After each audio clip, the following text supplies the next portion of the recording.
Hello, everyone. Welcome to my channel. Thank you so much for tuning in. My name's Rhonda.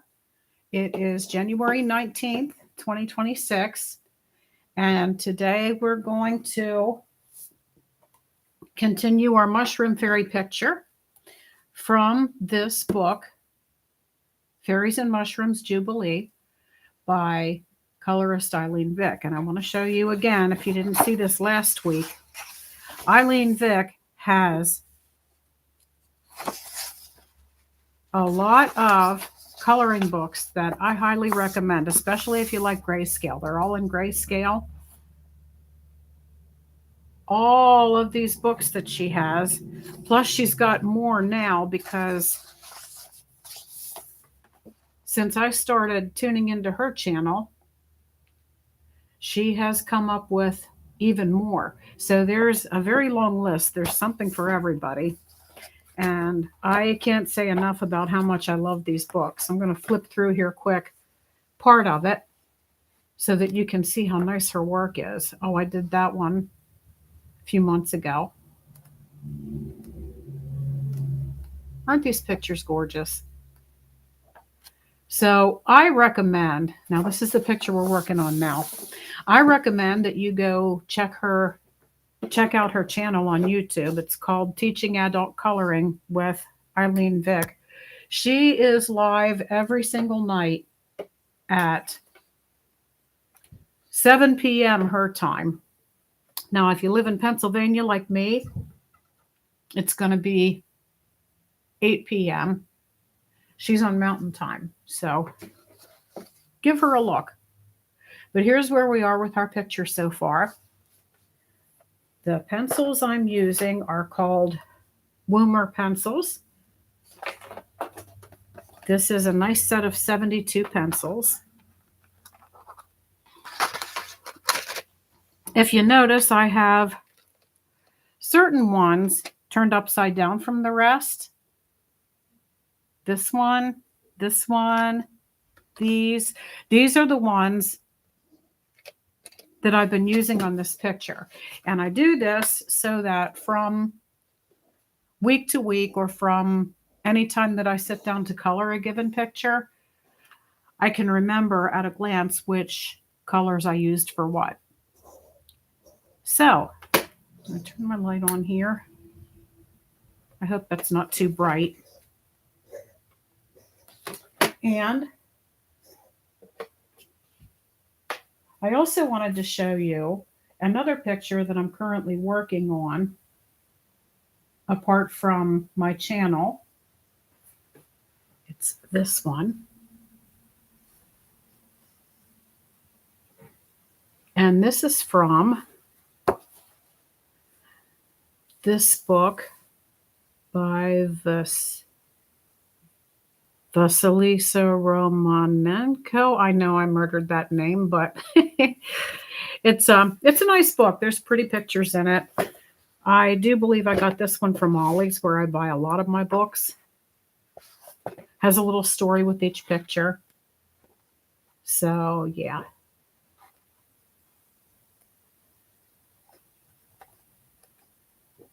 Nice pictures. So what we're going to be doing today is once again working on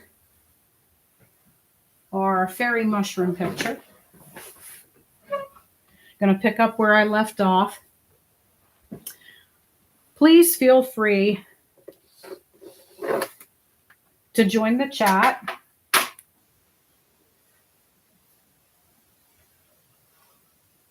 If you have a heart to give me a like and a subscribe, I would really appreciate that. My channel is not growing as quickly as I would like it to, but I know good things take time. So if you can help me out, please, by just tuning in, giving me a watch, giving me a like, subscribing would really help. I would really appreciate it. So let's get into it here. Last week we were talking about on grayscale, there are areas like this where it's a very fuzzy background. And so for the most part, I have drawn things in. Now, drawing is not my forte, but when there's an outline of something there already that you can turn into a picture, I think I do a little bit better with it. So we're going to finish this little area down here. And then I think I might go to the wings after that.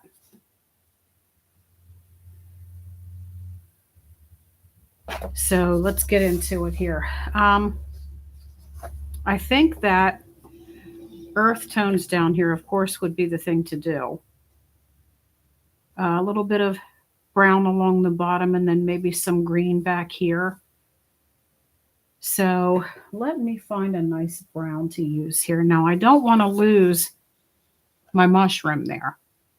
So we want something a little bit different from that color. So I'm going to see maybe, this is called burnt ochre. So let's go pretty light with this color. Now, please let me know how the lighting is, because when I have the light on, I think it creates too much of a glare. So I'm turning that off, and I'm going to try to go without. Now, my eyesight is not the best, but I'm going to try to go without that light because I find it glaring and distractive.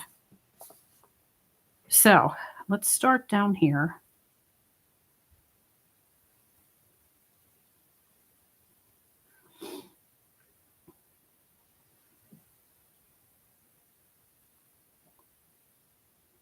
I may have to turn the light on a little bit later because, like I said, it's my eyesight is not the best anymore. For now, I think this is going to work out okay for a while.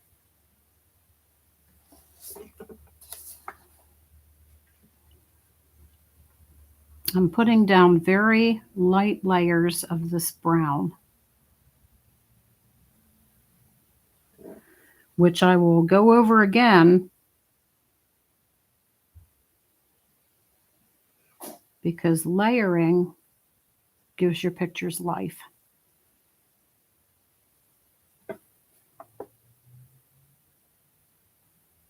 If you try to put all the color down at once,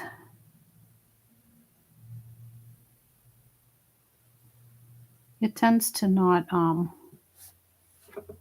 well, a couple of things. It tends to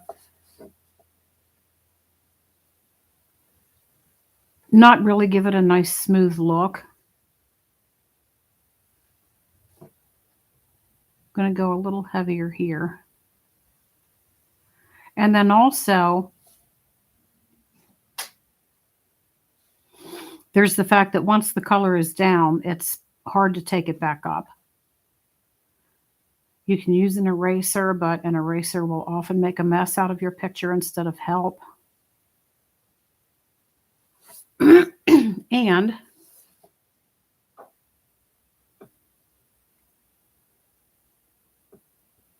if you just go in light layers, it's a lot easier to put more color down than what it is to take it up once it's already there.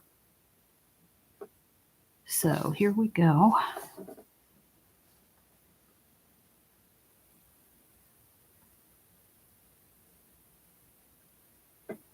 There's layer one. Then I'm going to go back over here and layer a little bit more. Now you notice that I'm coloring with little circles. And that's especially helpful in bigger, more open areas.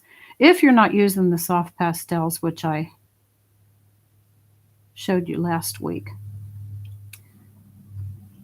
I may use a soft pastel up on this part since there's so much of it, like up above the mushroom here. I think that's probably what I'll do. But for now, we're just concerned about this ground.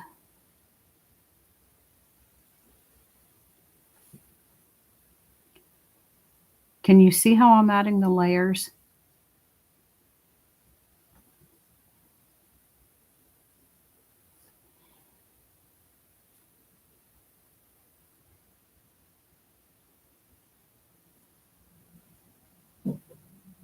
So how is everyone doing today? Hop in and say hi. If you're here, I'd love to hear from you.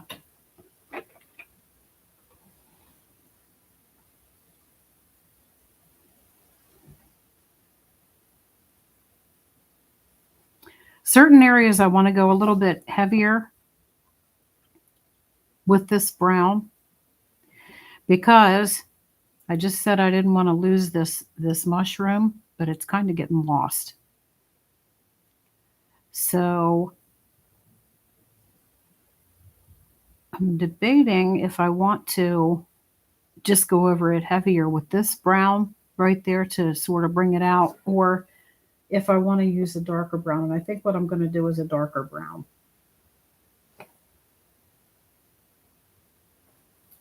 So let me see here. This is, oh, dark brown. Can't really be more simple than that, can we? And I'm going to outline this a little bit more.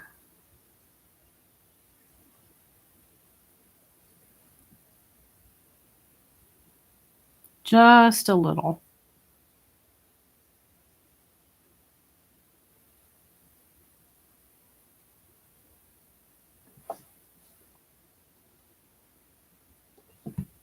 Here we go. Now it stands out again.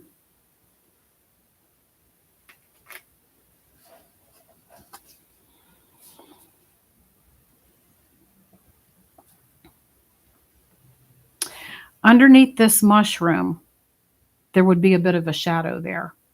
So I'm going to go a little bit darker right in here.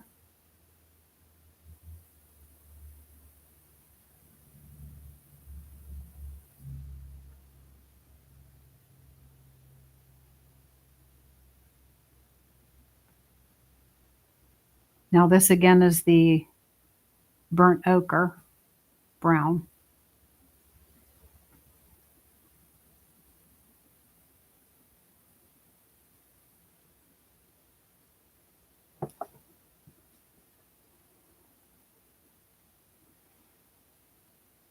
Now you see I've created a shadow there under the mushroom. Now I want to blend this in a little bit, but I still want to allow the appearance of a shadow there. So we're going to go one more layer.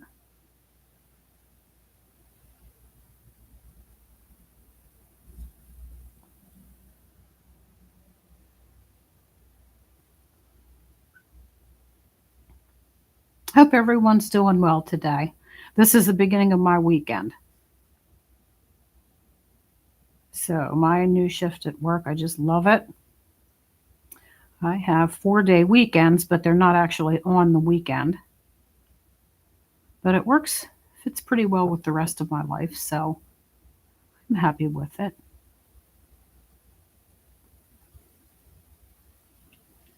Now you see how I sort of blended that in, but yet left it a little bit pronounced so that we have a shadow there. Blending and shading.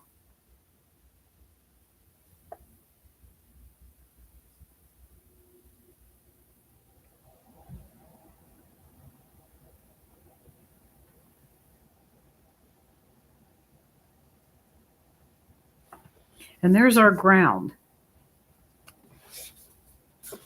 And I suppose that I will do the same thing over here because it would be silly not to now, wouldn't it? I'm going to go in between her strands of hair. Do you see her strands of hair there? I don't want to color over that with the brown because I have other plans for that.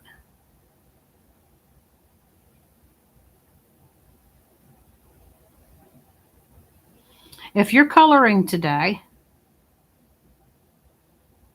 tell me what you're coloring. Let's get a conversation going here. What your favorite books are, what your favorite pencils are. Do you always use pencil?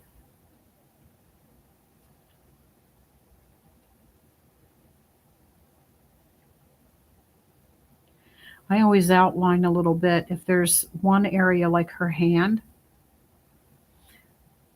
I'll outline that a little bit so that I can color more freely the rest of that little area without having to worry about going across into her hand with the brown.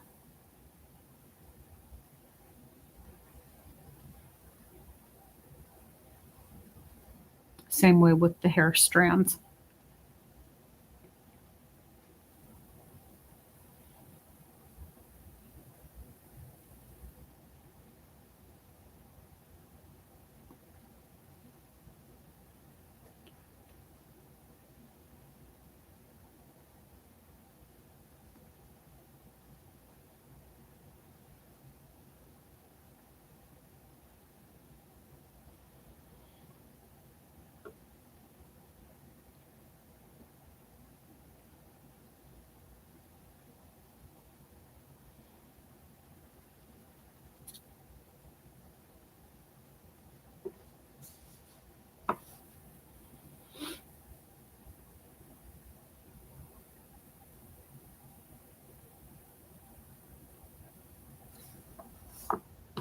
Now I'm going to gauge how far up we are over here with the brown so that I know where to stop over here and fade into the green that I'm going to use further up.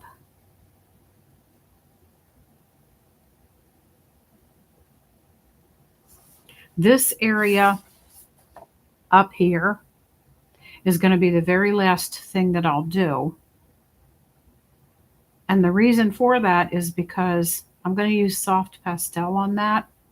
And soft pastel smears easier than pencil does.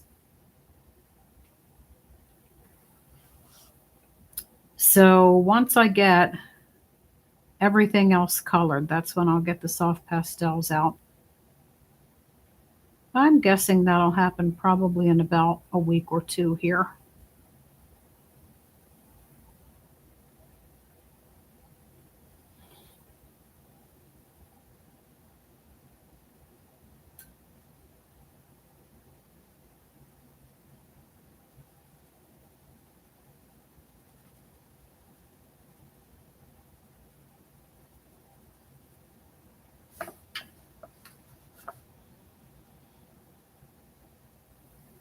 And again, I'm layering. You see me layering?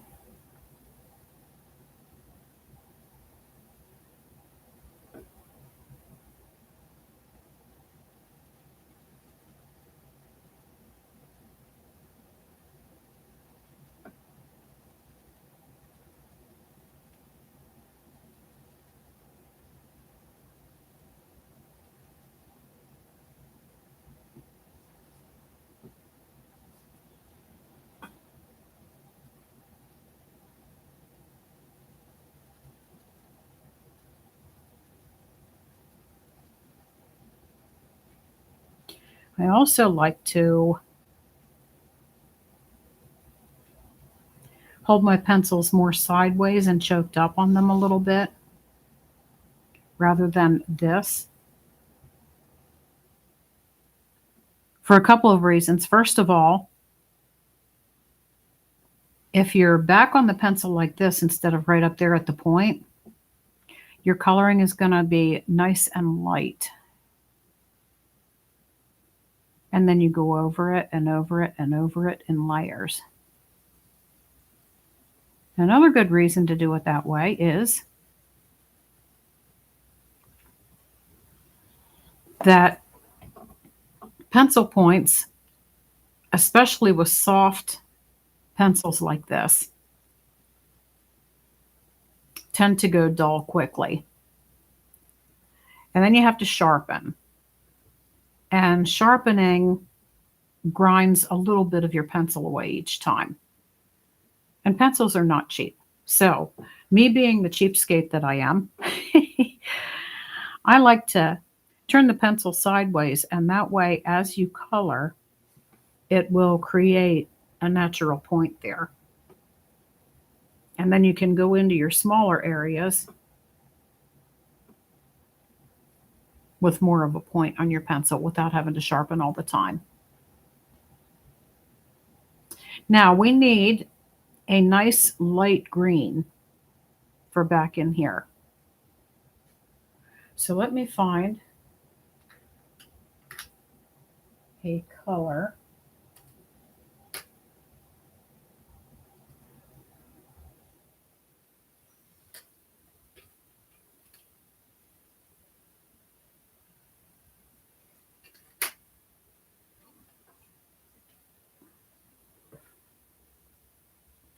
This is called leaf green. So I think that's what we're going to do back here.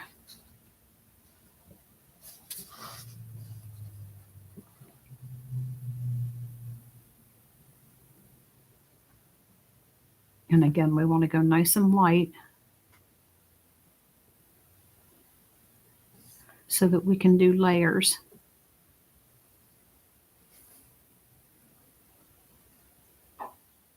I really like these Woomer pencils.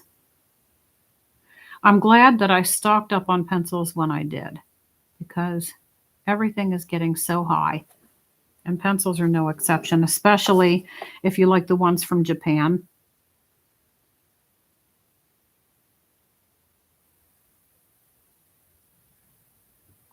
Which I believe these are either from Japan or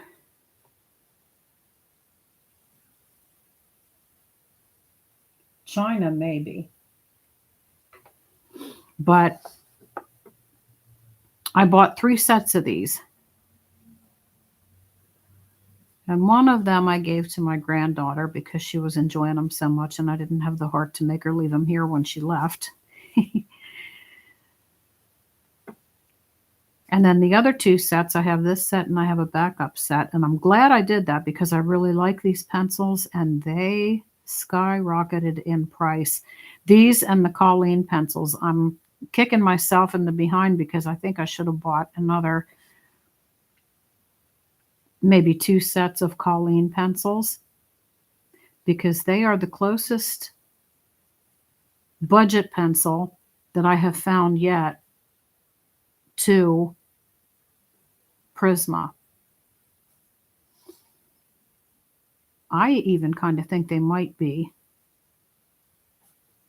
an Incognito Prisma because they are so similar to Prisma. But they have gone up a lot. So at least I have the 1 set that I have. I just don't use them very often because I like them and I want to keep them nice.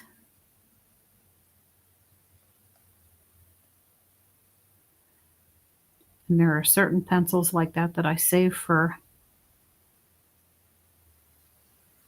certain pictures that I really want to have turn out pretty.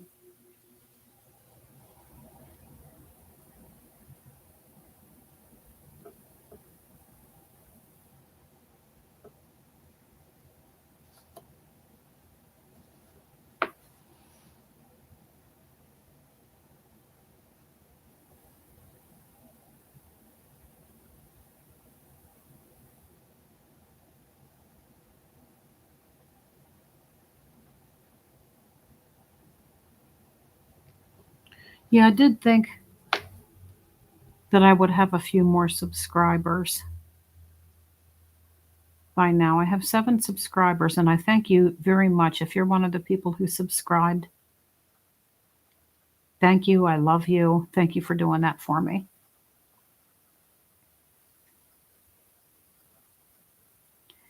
But I'm starting to feel somewhat discouraged because I have over 2,000 Facebook friends, and I share this on Facebook, this channel,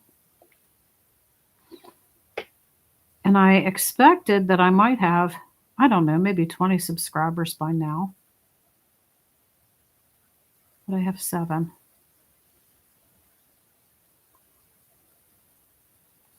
If you have a YouTube channel, would you please let me know how long you had to be at it until your channel started to grow?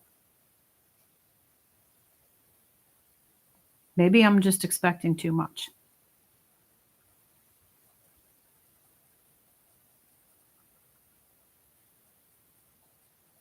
I do enjoy doing this though. So maybe if I just never do quote unquote make it big on YouTube, maybe I'll just keep on doing it anyway, just because I enjoy it.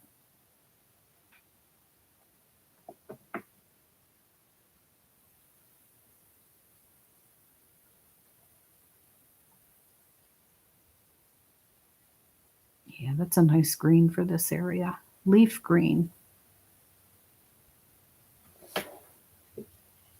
Would you agree?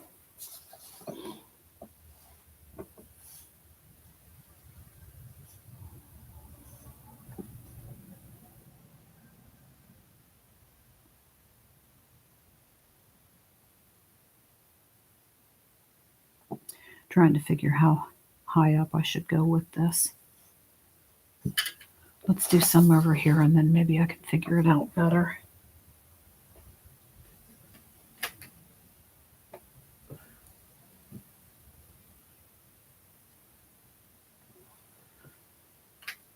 Decisions, decisions. But that's part of the fun of it, isn't it?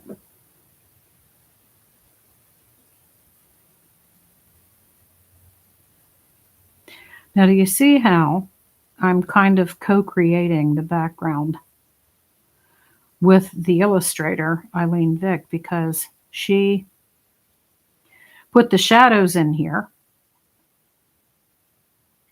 And then I get to kind of do whatever I want to do with said shadows.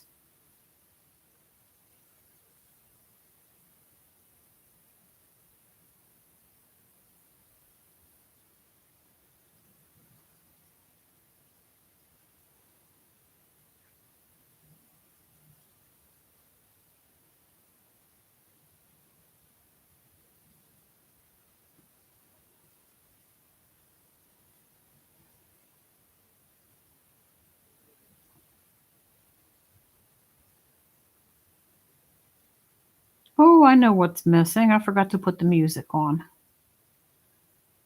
And I am really just too lazy to get up and look for my phone right now, so I hope nobody minds. No music today. You okay with quiet? I am.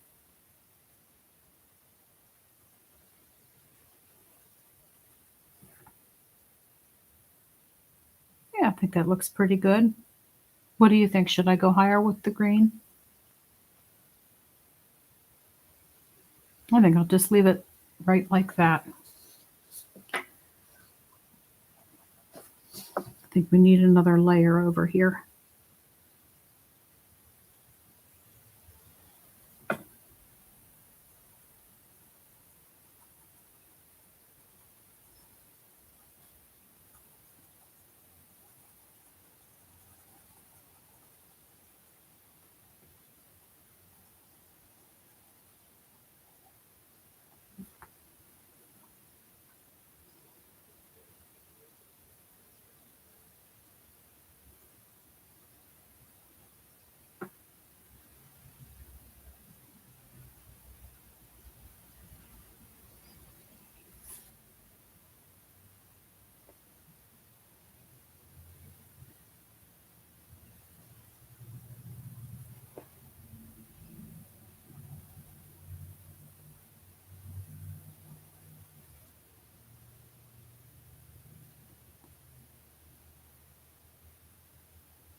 Okay, now,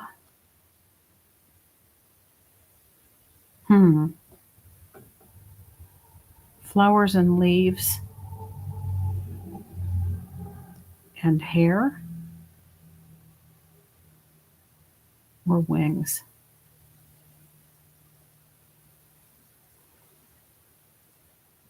Flowers and leaves.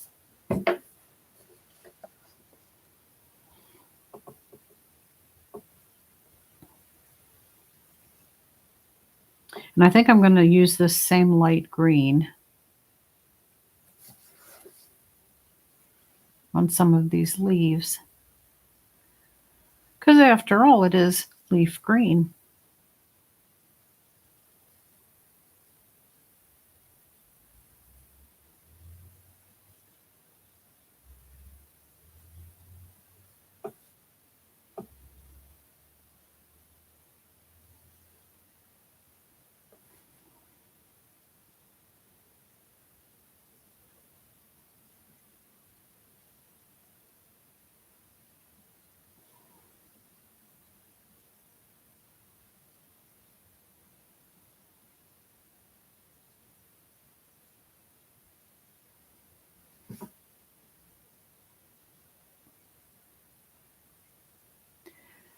You know what I'm going to do?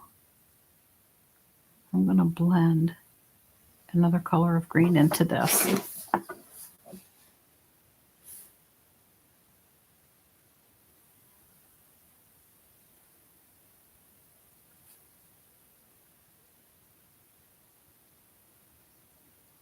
I think that sounds like a pretty awesome idea.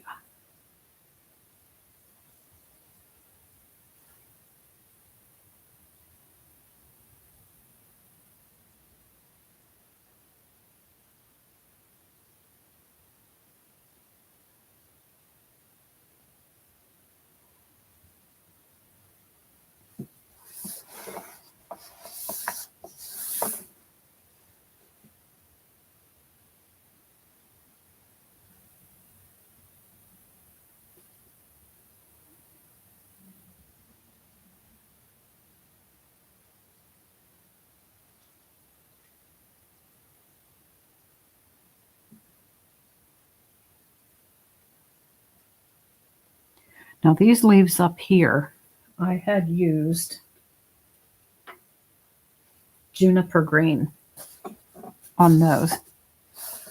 I think what I'm going to do with some of these leaves is blend in a little bit of that juniper green.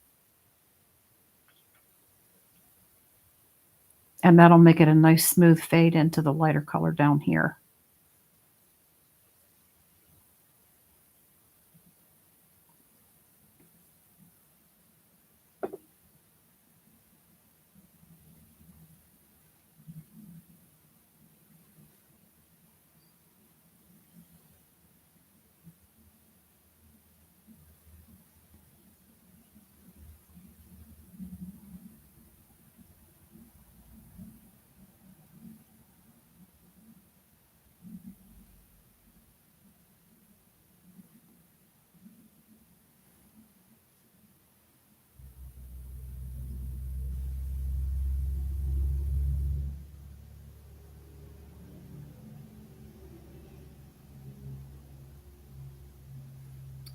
Do you see all these little dots in here?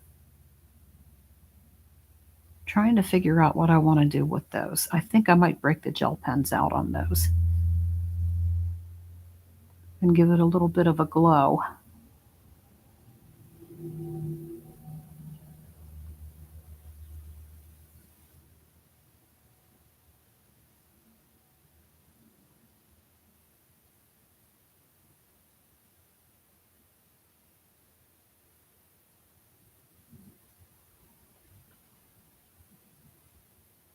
Nice light layers.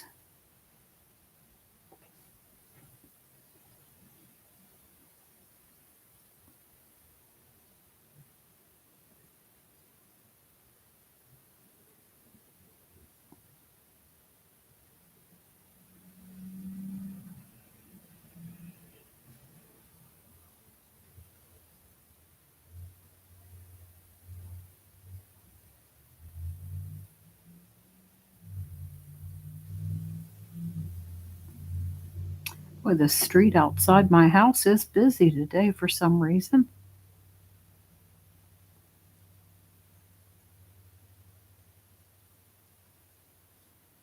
Lots of traffic.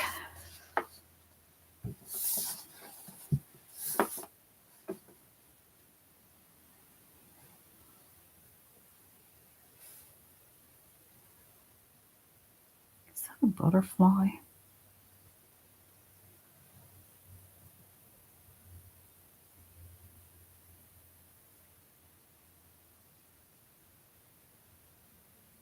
Do I want to? I can make it a butterfly if I want to. Do we want that to be a butterfly or leaves?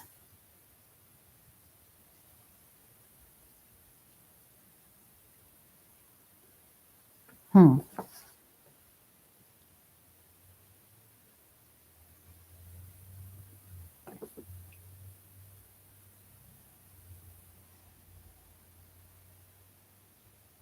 And if we make it a butterfly, what color would we make it? Should it be blue? I think it should be blue.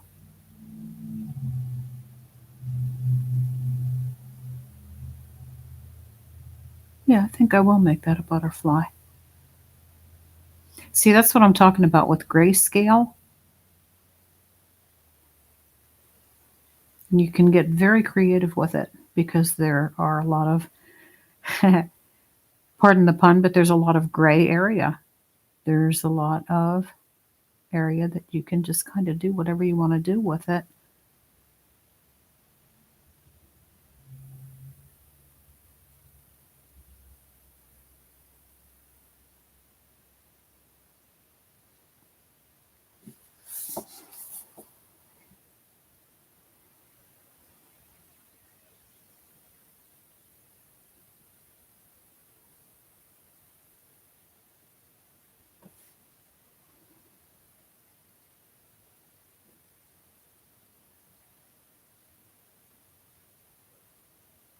We do need to figure out what we're going to do with the mushroom cap too. And I have a couple of ideas bouncing around. The gills is what I'm trying to say.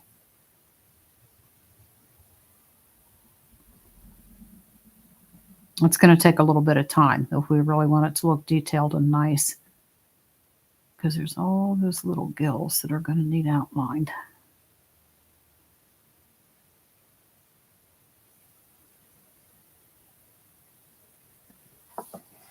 Down here we won't have to be quite as meticulous about it because it's a tiny little mushroom.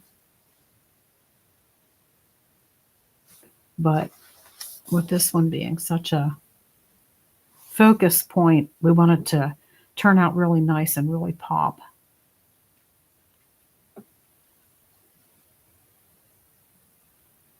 So let's get this juniper green.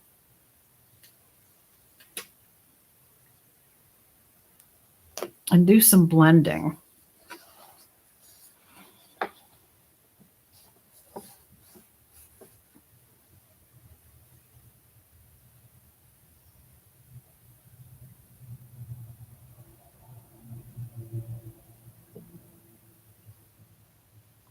First, we want to put some veins in here to make these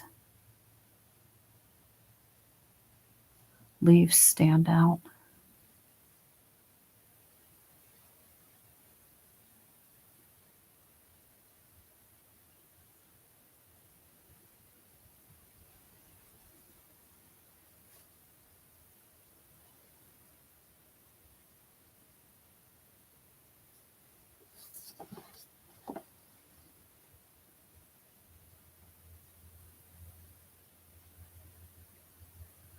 And we do this in layers too. But we want it to have a more subtle look. And it will in the end, because we're going to blend the juniper into the leaf green.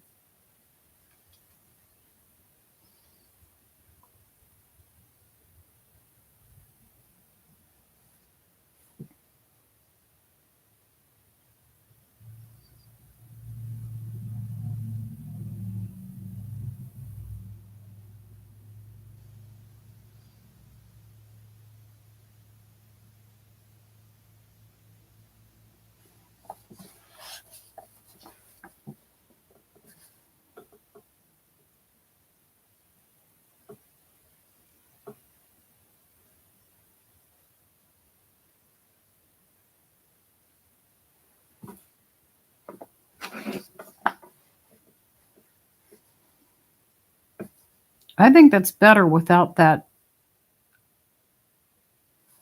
without my light on. What do you guys think?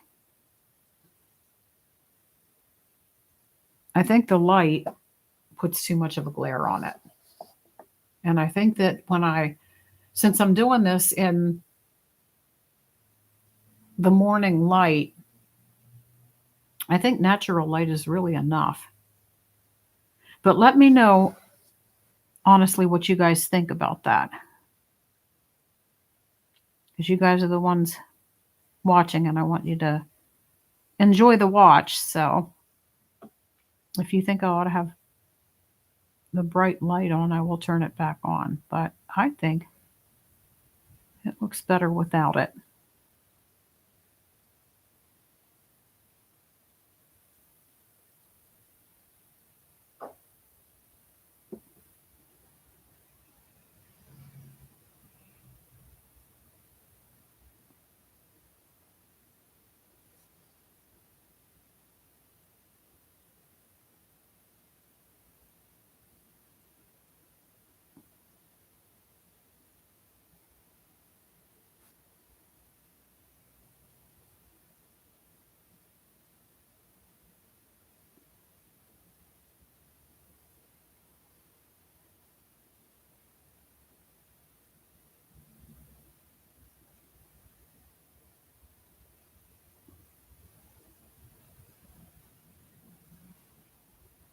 Outlining is sometimes a good idea.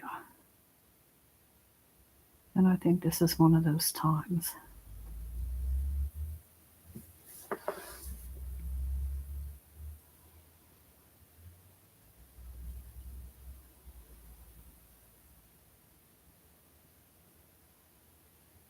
Create a little bit of crease in the leaves here. Since this is a bigger leaf.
Looks pretty nice.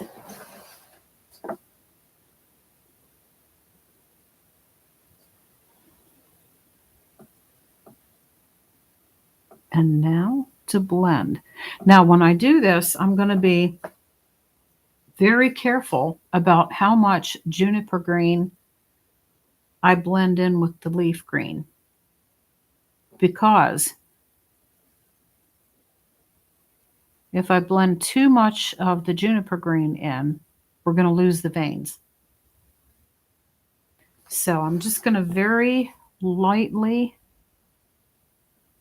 go in here with the juniper, and I'm going to make it a little bit darker along the edges of the leaf.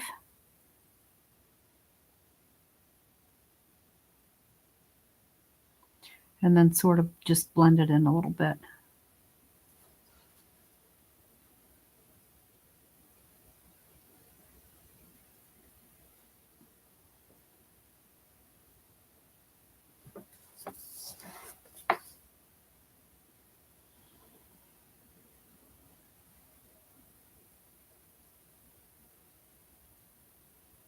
And you just layer it nice and light until it looks the way you want it to look.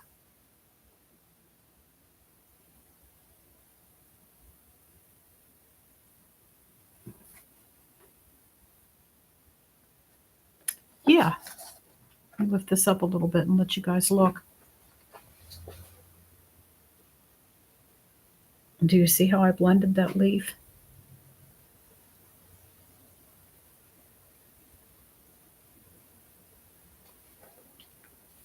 And if you compare this leaf to this leaf, you can see the difference.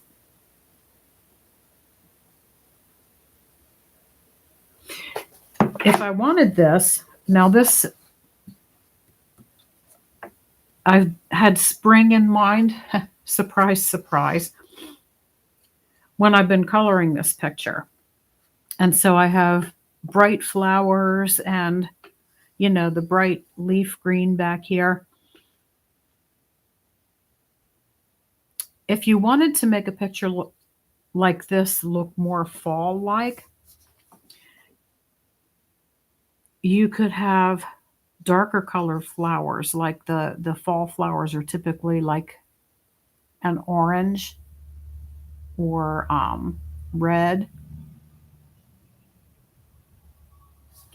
And if I did that, if I gave it a fall look, what I would do with these leaves is put a little bit more brown in. They would be green, but then I would highlight with some brown. So sometime, maybe I'll do a picture and make it look more fall, and then you can see what I mean.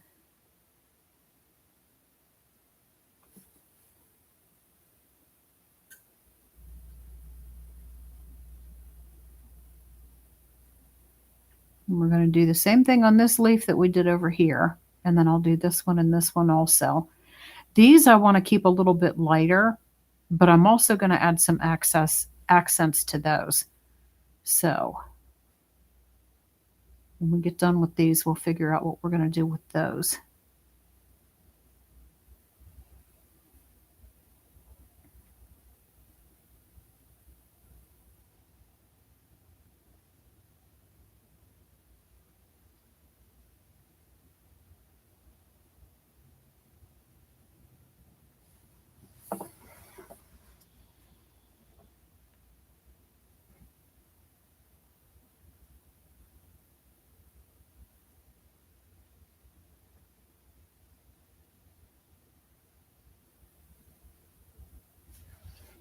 Again, darker on the edges, and then blend it down in.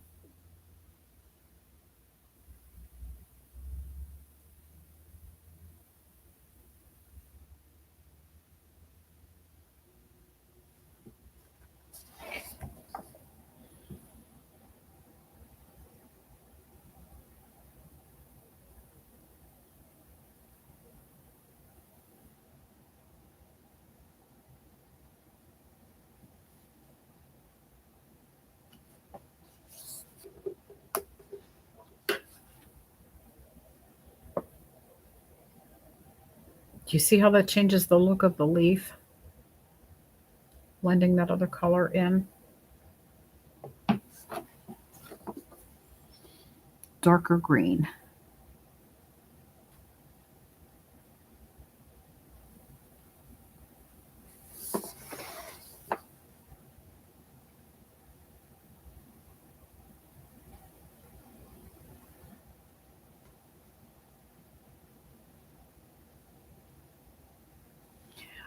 Also, using the darker green along the edge of that flower will make that flower stand out more.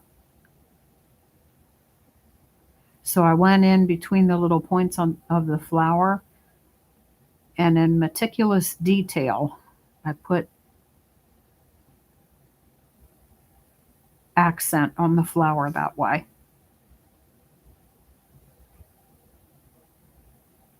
Tiny little details that make a big difference.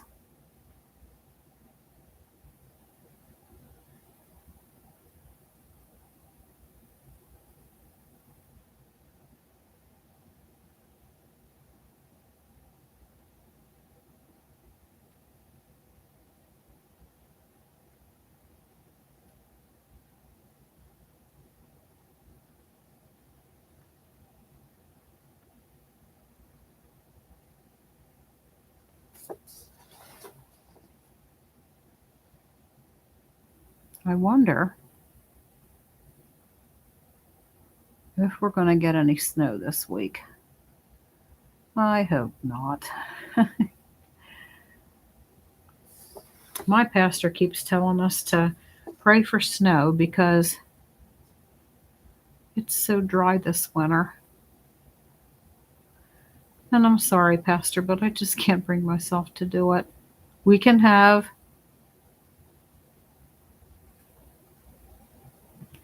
rain in the spring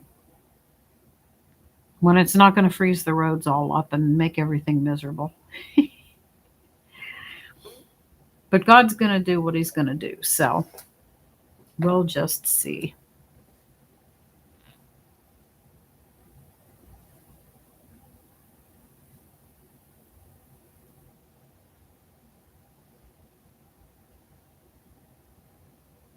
Again, along the edges of the flowers there. Make that flower pop.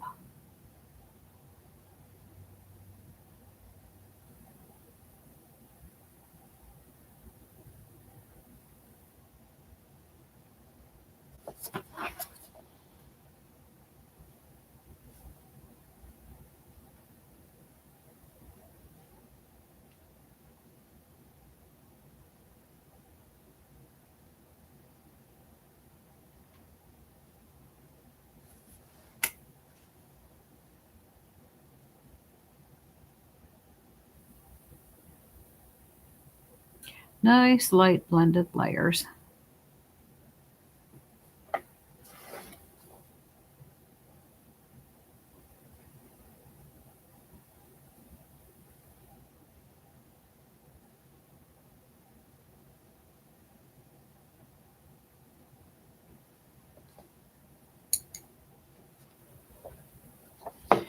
Now, let me show you all those leaves.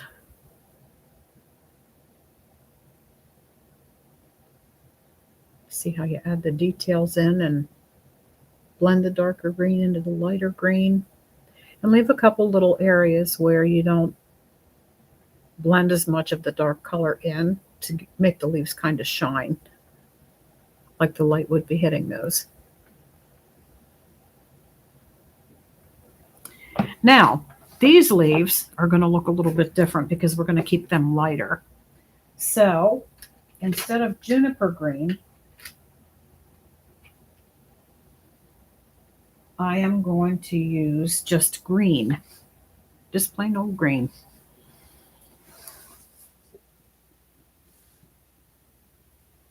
I'm not really going to draw veins in very deeply on these either.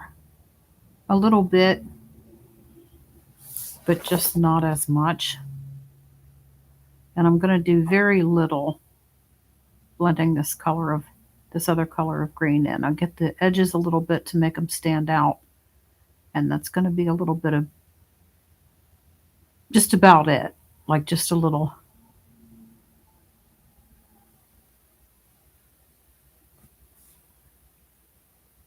Just a little something that they need. Because I want them to be lighter. We'll go along the edge of the flowers again to make the flowers stand out. We'll go along the edge of the leaf to define it and give it a boundary.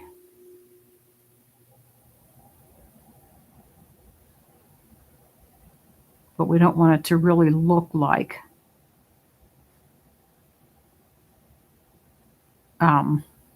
anything added there. We want a very subtle look.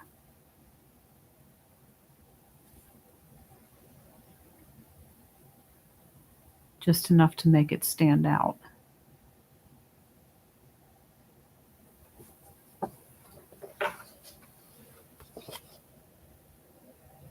Yeah.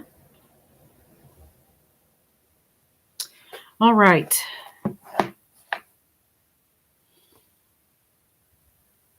Now this little clump of leaves right here, I'm just going to use the plain green on it. Maybe I'll layer a little bit of green into the juniper green here.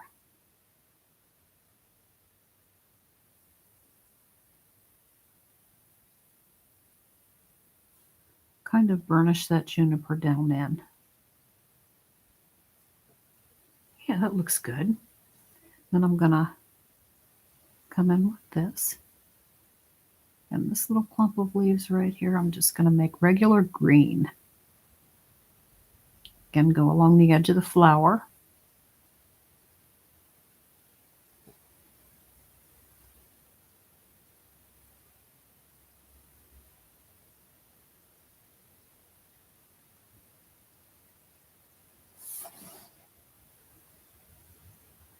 Yeah, it looks nice.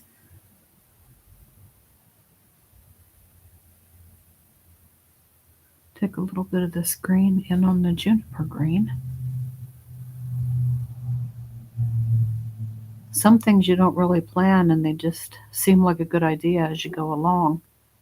This is one of those things.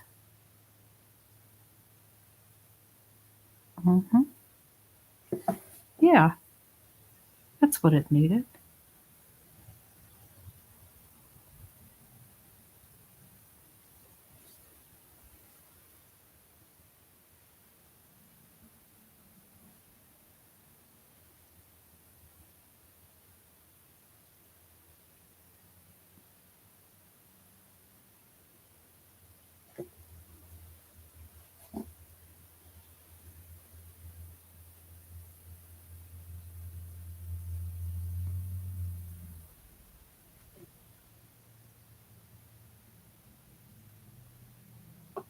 Yep.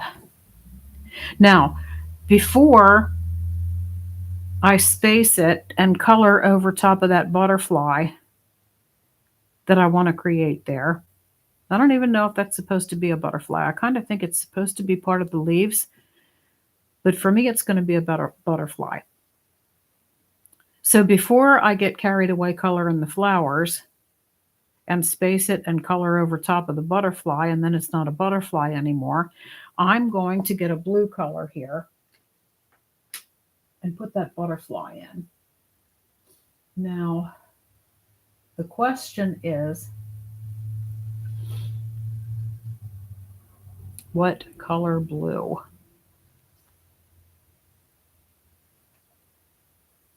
First of all, I think I will take Van Dyke Brown and create the little body of the butterfly so that it stands out.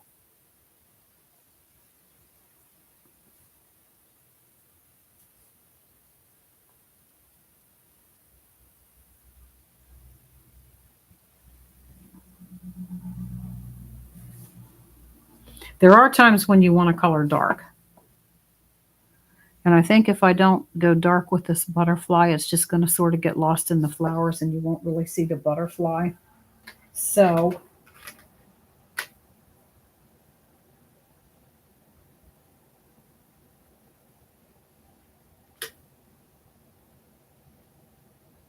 I don't know what color blue to use.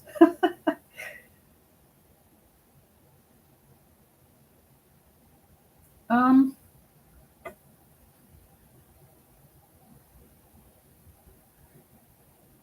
let's try ocean blue.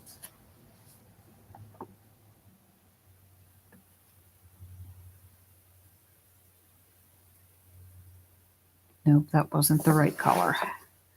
All right, then. There's an easy fix. I can do this.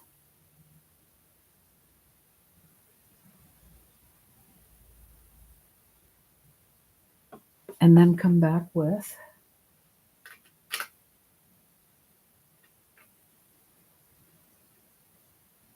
sky blue.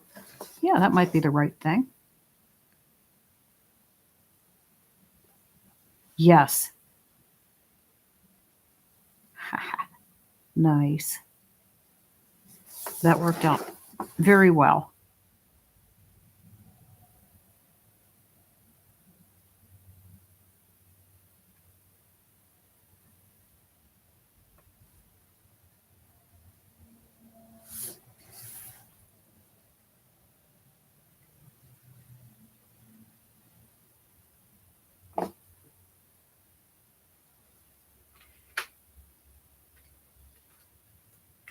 And just for the fun of it, let's take Madder Red Purple here on this butterfly.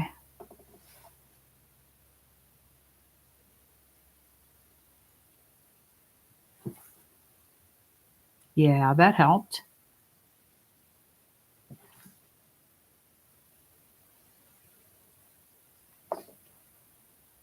Then I think I need ocean blue again to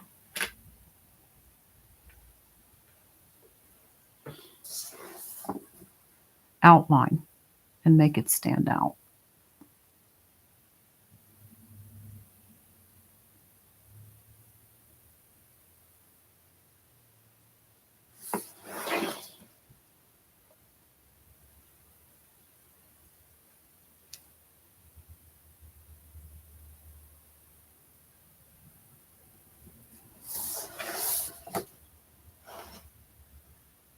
Yeah,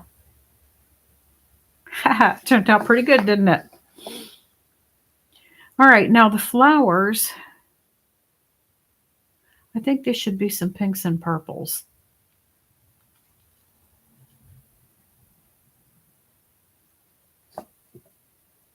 And not all flowers are going to be the same color, even if they come off the same plant. They're all going to look a little bit different. So let me see here. Violet pink. Let's start with something like that.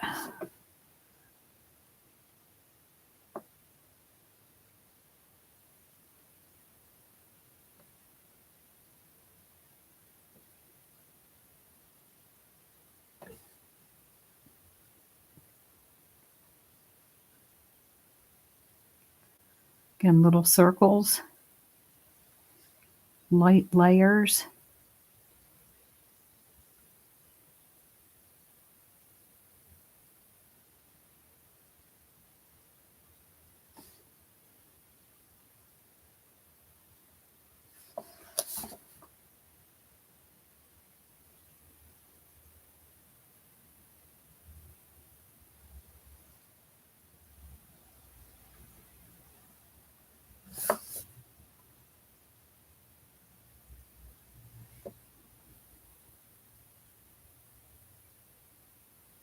I think once we get these flowers all colored in, it's going to make the butterfly stand out better too.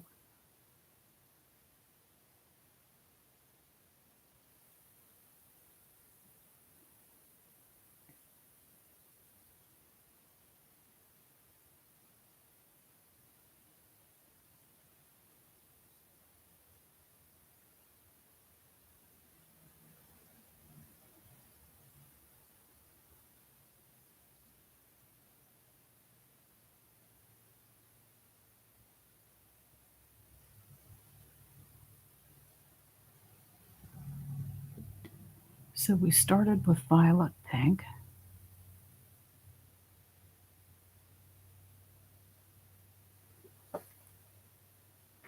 Then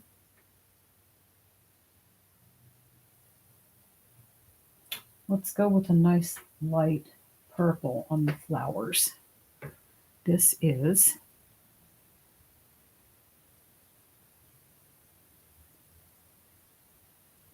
manganese violet.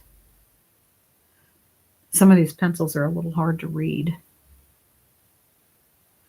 Manganese violet. Some of these pencils I haven't even used yet. This is a brand new pencil.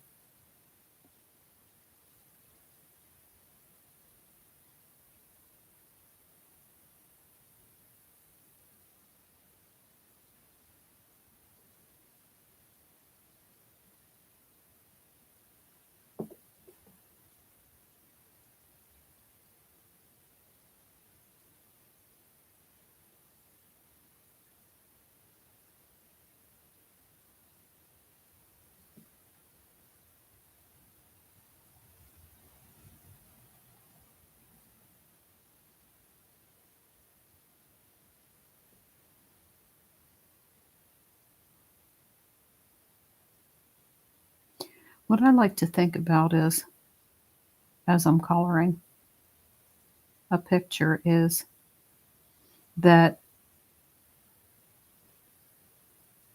100 people, 100 different people could color this picture. And every one of those would be different. Every single one would be different. Every picture that you color is your very own creation that nobody in the world can ever duplicate. They can try to make it look like yours,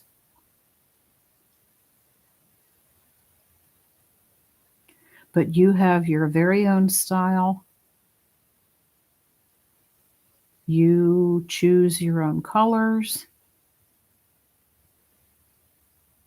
You set the tone for the picture. For example, what I was saying earlier about if I wanted it to be a fall picture,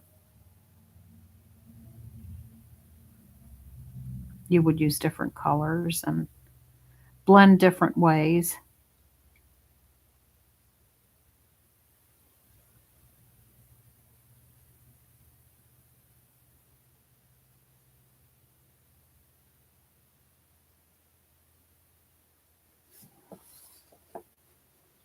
Now, your first layer with anything is just going to be a plain old flat color.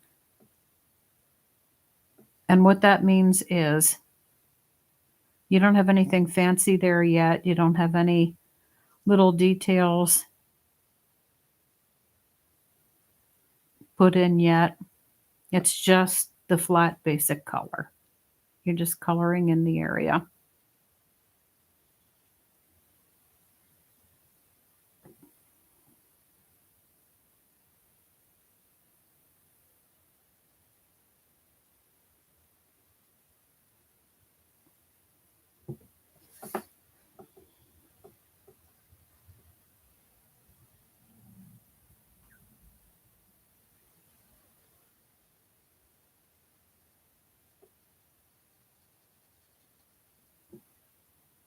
Maybe we need some more green there, huh? Because that's not really part of the flower back in there. That's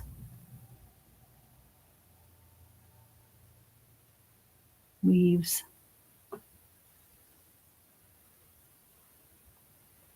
The nice thing about coloring is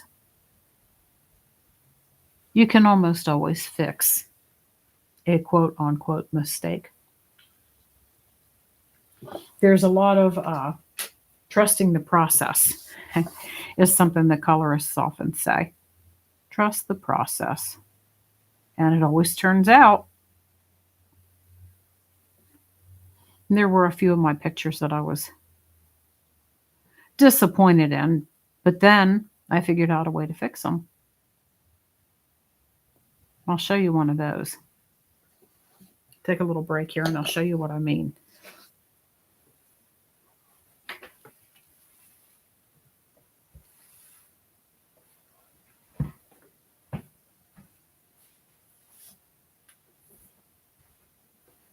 This book that has the picture in it that I'm currently coloring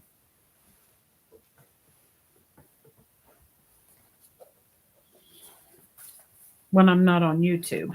I showed you this before. This picture, that's the one I'm currently working on.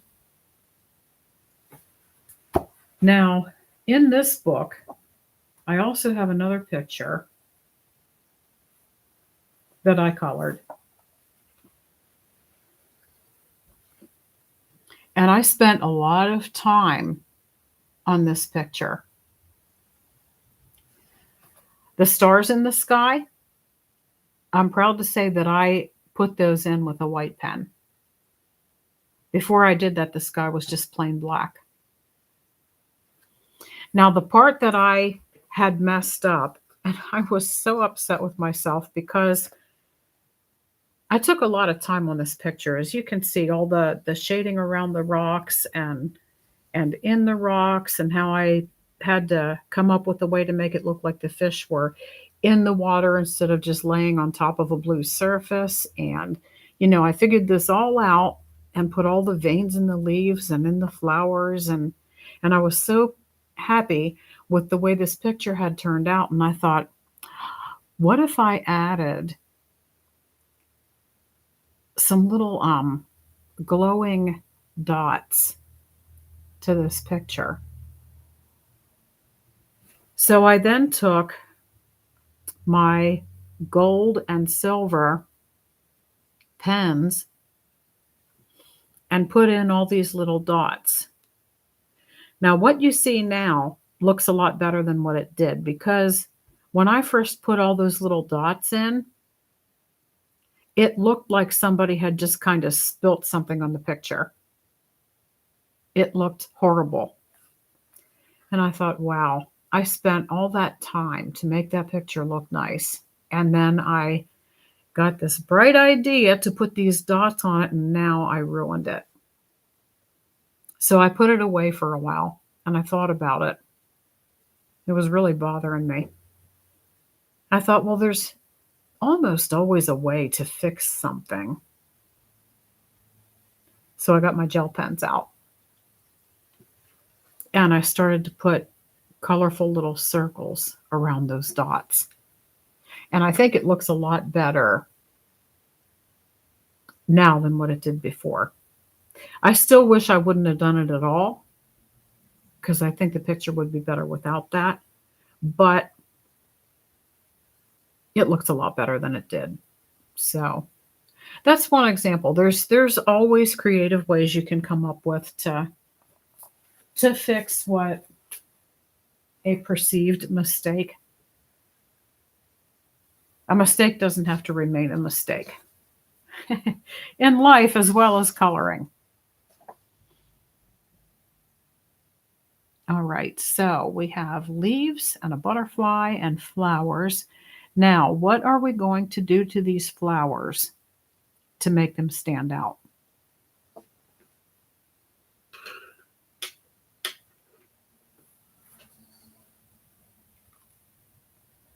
One thing we have to do is remember that in the middle of a flower, there's always this yellowish look. And for this, I'm going to use dark Naples ochre. This is another pencil that I haven't used yet. This is almost a brand new set. So we're just going to go real light in the middle of these flowers.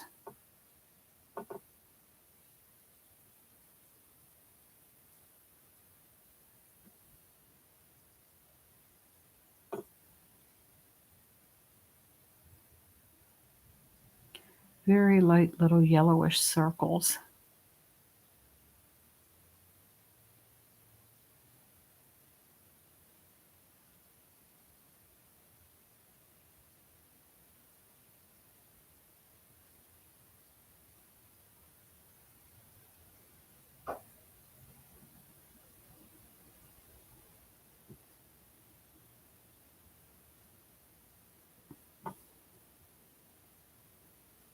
Especially here where the butterfly is, because butterflies like pollen.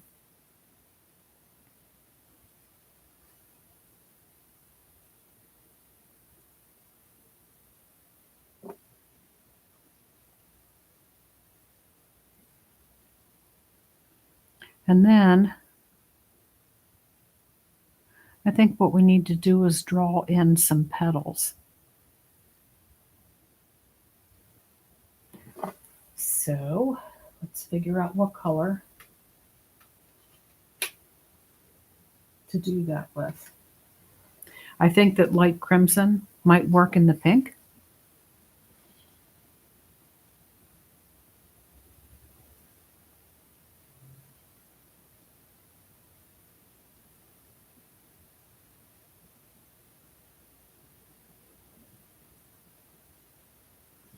Outlining the flowers.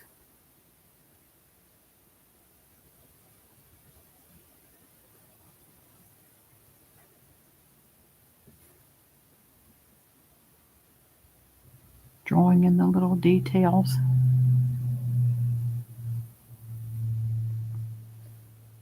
Do you see how that changed the look of that flower? Now we're going to do the same thing. You see these just look like little pink blobs right now, right? So let me take this light crimson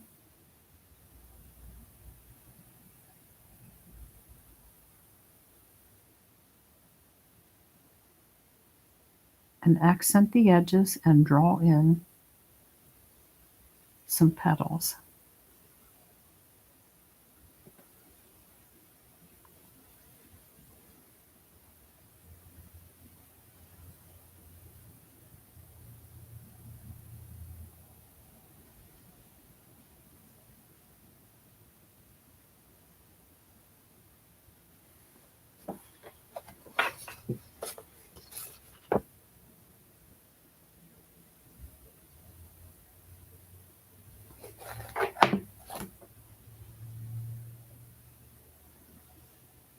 And then I think what I need to do is blend that in some more, because it has made it pop very nicely. But then we want it to blend in. So again, we will take our violet pink and go over one more layer on top of that light crimson.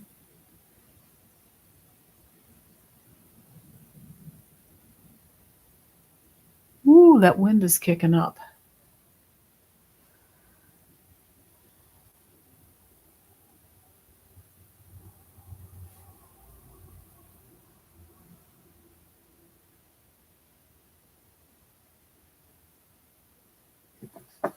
And you see how I have made those flowers look like flowers instead of just little pink blobs. Now we're going to take our little, well, slightly bigger violet blobs and make them look more like flowers. So what we need is a slightly darker shade of violet.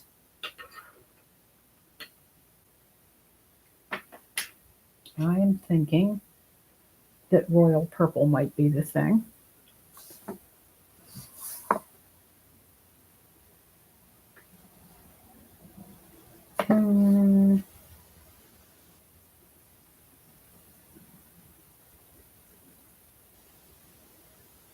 Let's try light violet.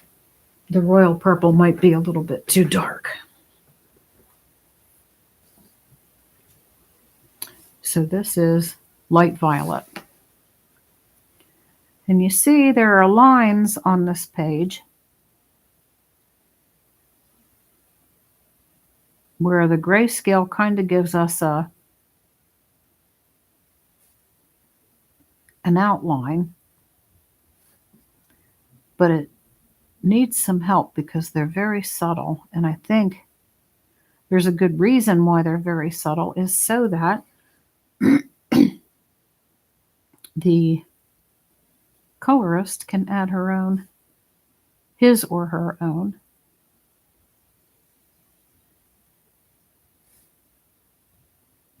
unique look.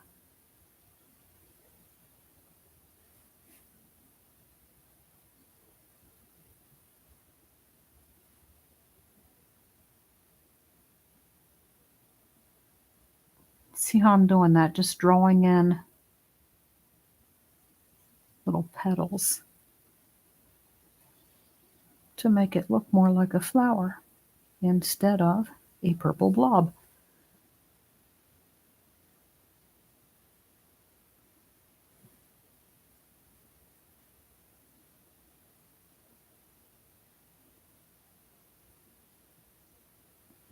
And then I'm going to go around the edges of the flower to make the flower stand apart from everything that's around it, so that it just doesn't become sort of melted in with everything else. Just nice and light around the edges.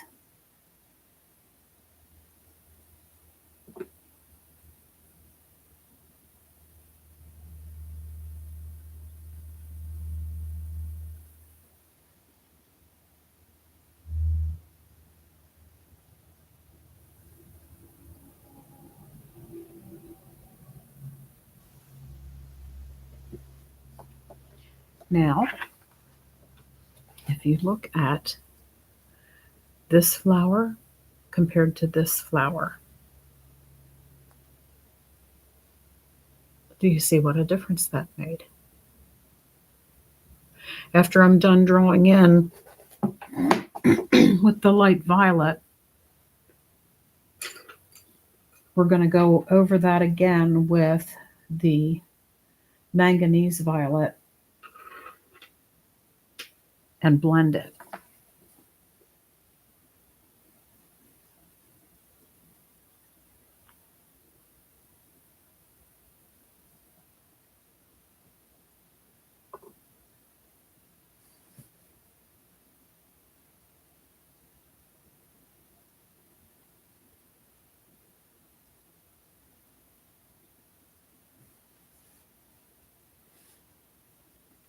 I see some of these colorists that I watch on YouTube, and they just go through this stuff so fast.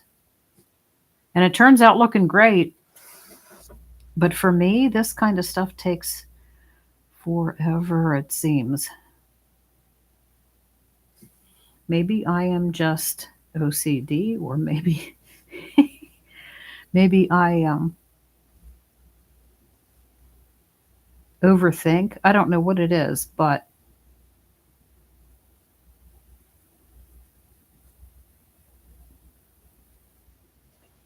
some people seem to be able to do these details so much faster than me. It's not a competition, though.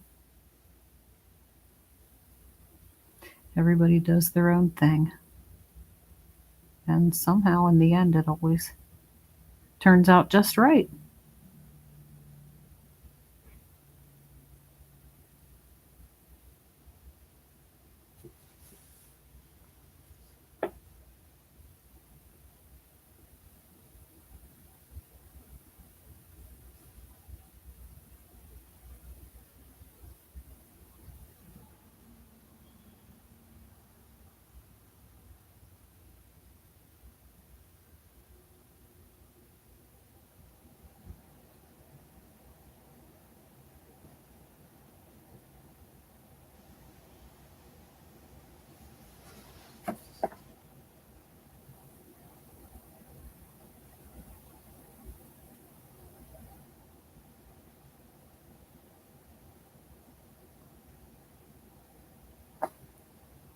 All right, now back to the manganese violet to blend this all in a little bit. One more nice light layer to tie it all together.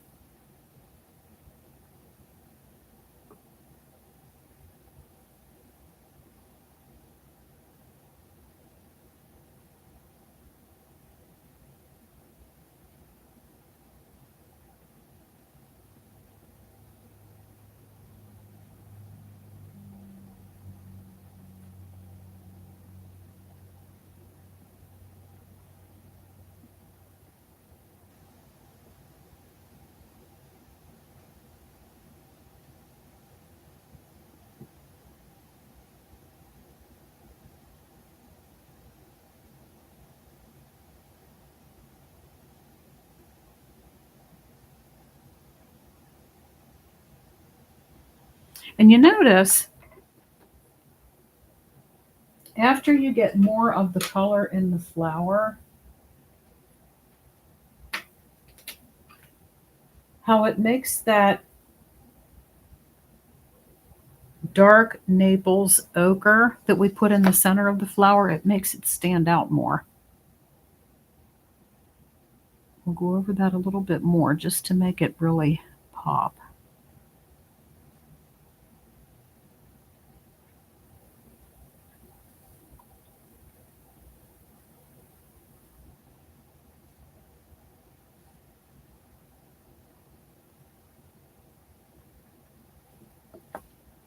All right.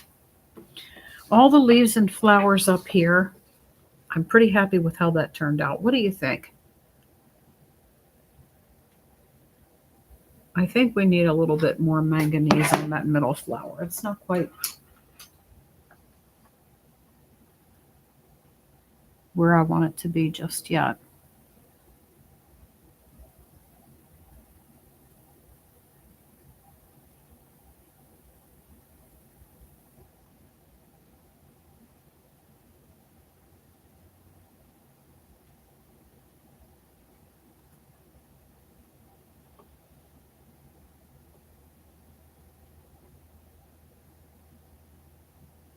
Yeah, there we go.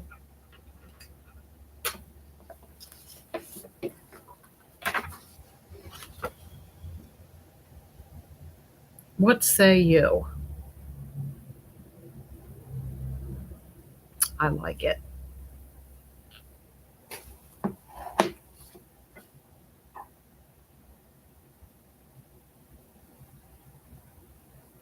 Now, let's finish this little mushroom down here. And then we'll go up and start working on these gills.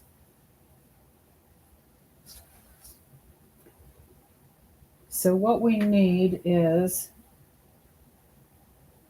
we're going to blend a pink with a light brown.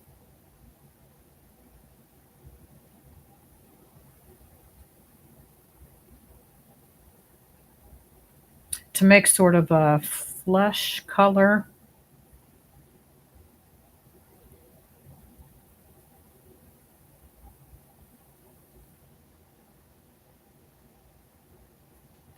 So let's see here. I have, oh, this is nice. I just randomly picked these. But what I just happened to pick is light cinnamon and cinnamon. So that sounds like it should blend very well. Let's try.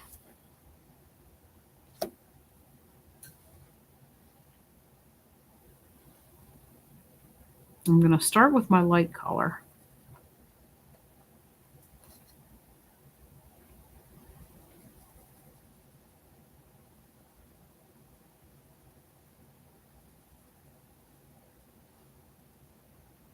It's a nice color. That's what I might use on her flesh too.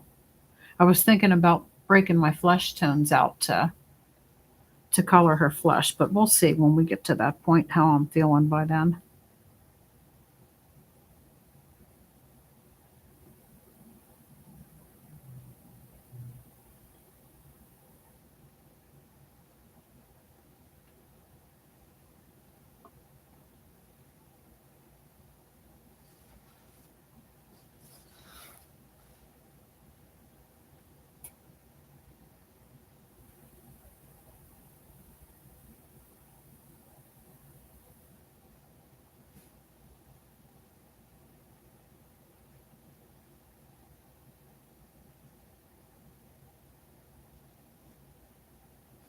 Okay.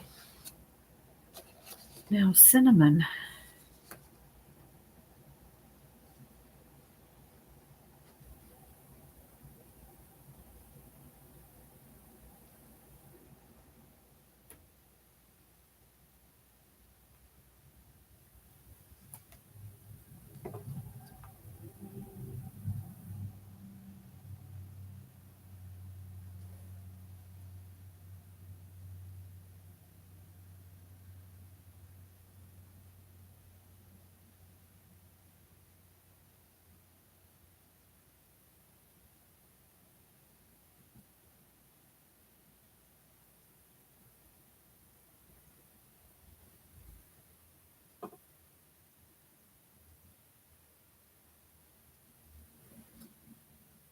I'm going to be a little bit fussy with how this looks, but I'm not going to obsess here because this is part of the background. And it should look a little bit blurry because it's back there. So I'm not going to accent a whole lot, although I do want it to stand out somewhat. So we're going to outline a little bit, put some veins in.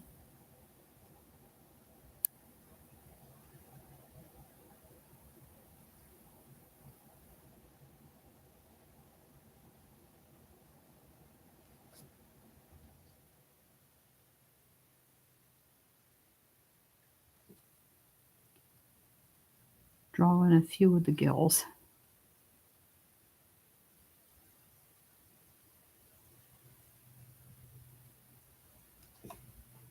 And then go back over with the light cinnamon to blend it in.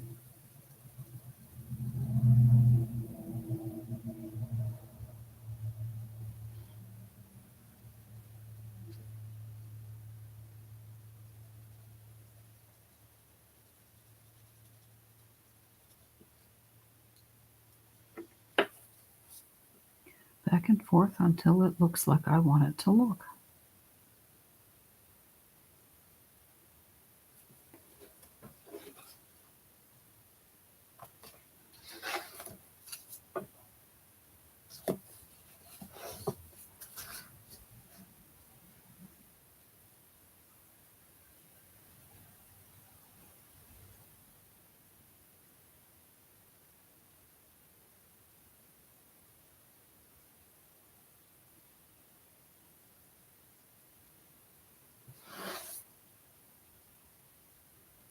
So now that I can see how this all looks, I do believe that that would be the color to use for our gills on the big mushroom too.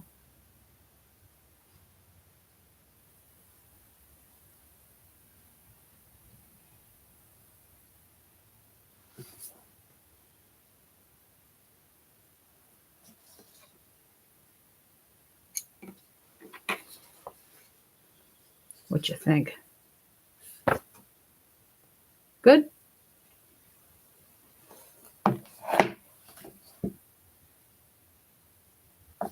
So what we'll do first is draw in some gills here. I've got pencils laying all over the place that I need to put back home. There we go. All right. Cinnamon.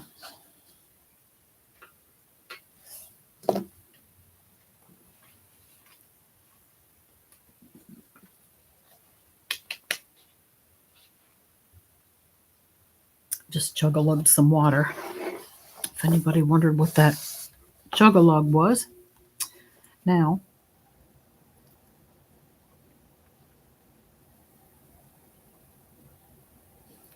I just want to go nice and light because if I make any mistakes, we can fix it easier because this is such a big accentual part of this picture that we want it to look just so. So if we mess it up in any way, it's easier to fix if you don't have a lot of color down right away. This will be a very good example. I know I say that a lot, but this will be a very good example to help you see what I mean. If you put a lot of color down right away, it's hard to get it back up. But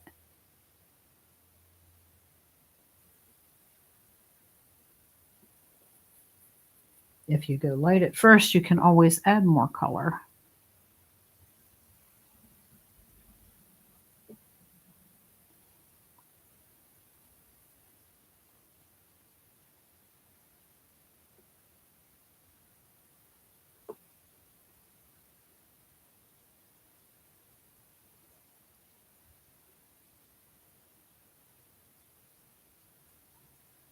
First, I'm going to accent the gills.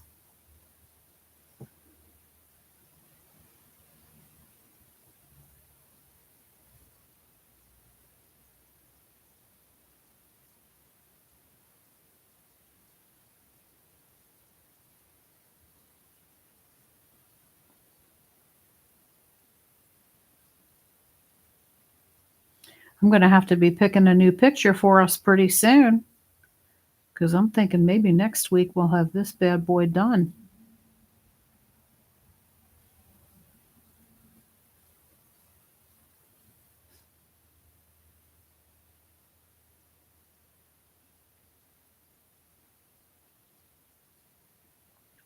When you see me breaking out the soft pastels, you'll know that we're just that close to being finished, because that'll be the very last thing that I do.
Starting to think maybe the light cinnamon might not be the best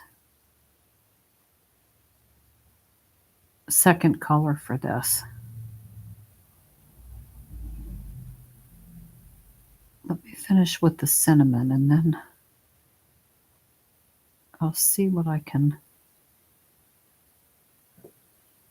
come up with for another. Looks fine down there.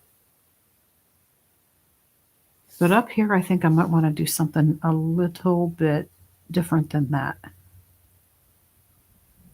We'll see. We'll cross that bridge when we get there.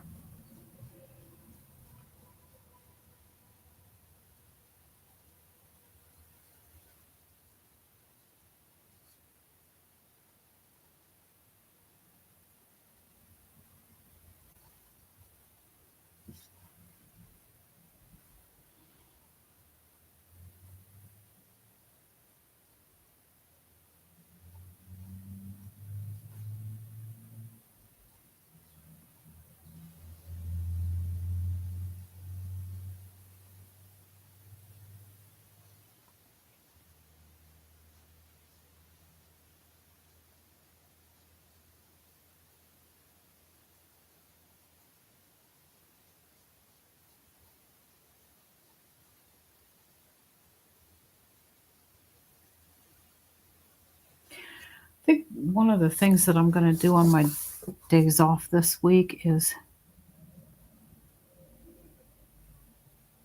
go on YouTube and get advice about how to make your YouTube channel grow.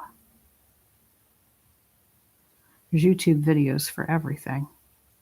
And if I can learn anything else in the free world on YouTube,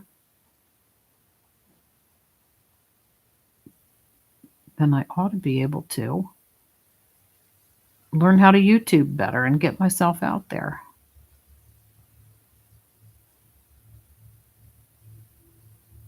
So that's what I need to do, I think.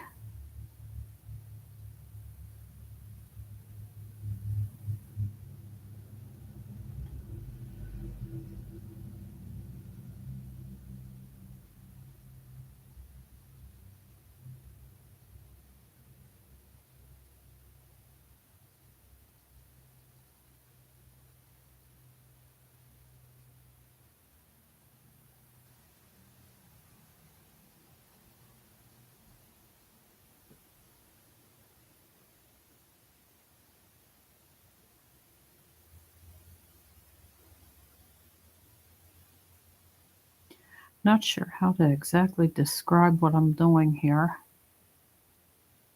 I'm coloring the gills in, but I don't really have a rhyme or reason to how I'm doing it. I'm just kind of going with the flow and doing what I think is going to work here and there at the time.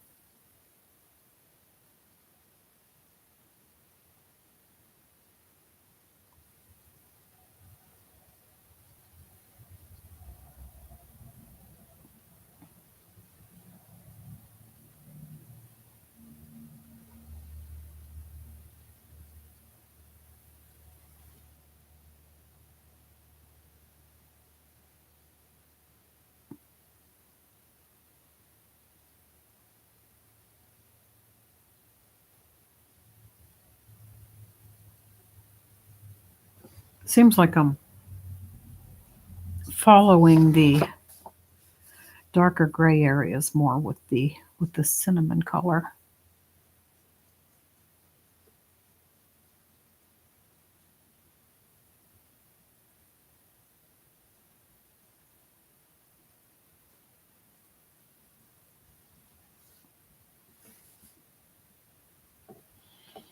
I think it's working, but the big decision is going to be what color to put with this.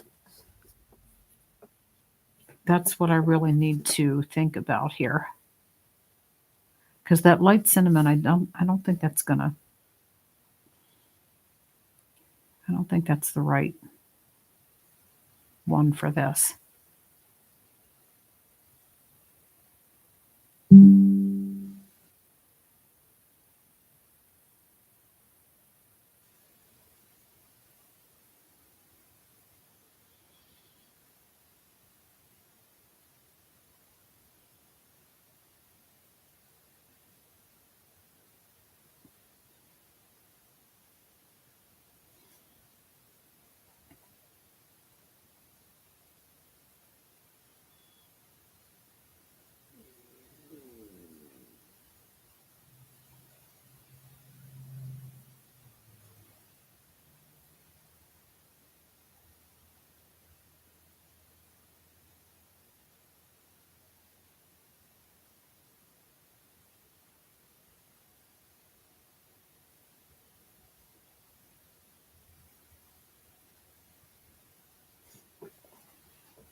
Maybe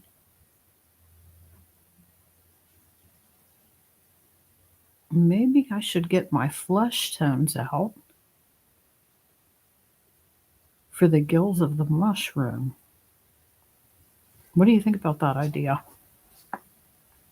That might be what I need to go with the cinnamon color.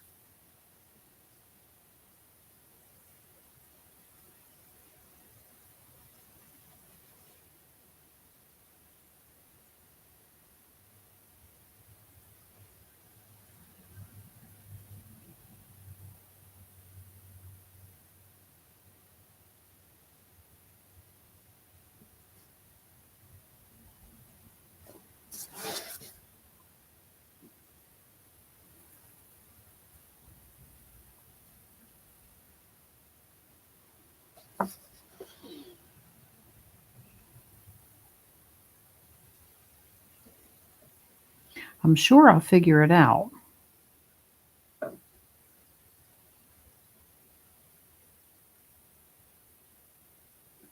guess maybe I'm thinking too much.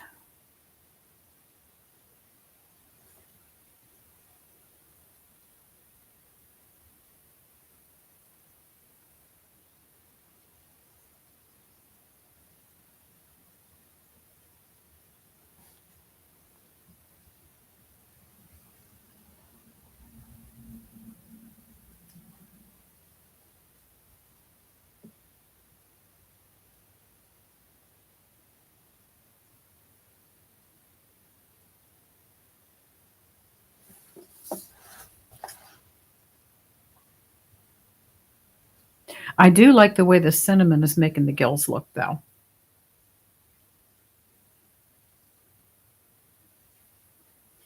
I did make the right decision there, and I'm glad of that.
Good things take time.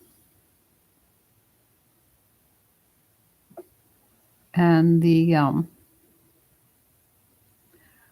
big cap and gills of a mushroom like this, it's, if you think about it, probably one of the most detailed things in nature. The tiny little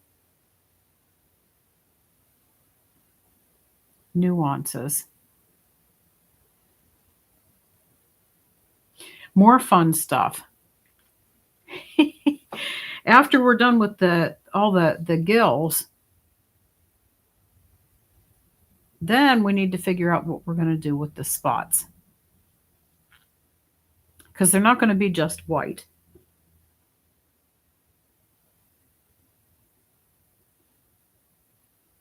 That is kind of a challenge of mine when I do mushrooms that have spots on the caps like that, trying to make the spots look right. So I think that we're going to have maybe some gray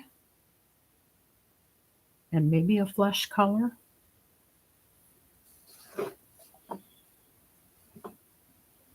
Stay tuned. Yeah, because here we are, it's almost 12 o'clock already. 2 hours goes by like nothing when I'm coloring.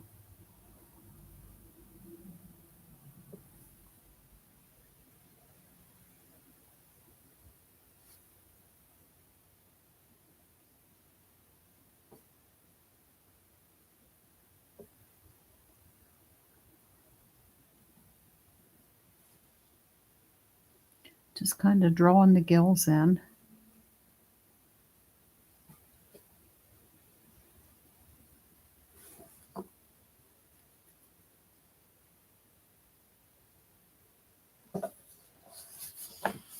Does anybody have any thoughts to share?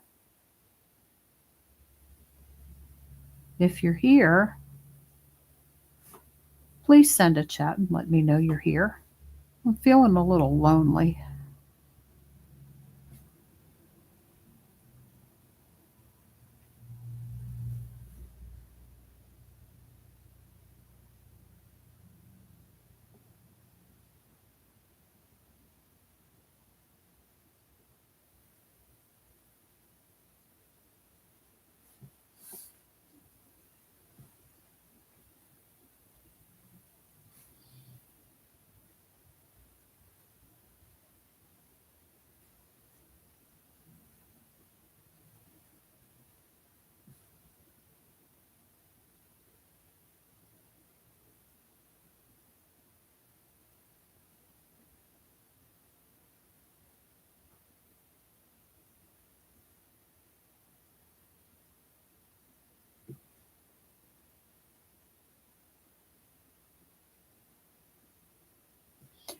Going in behind these leaves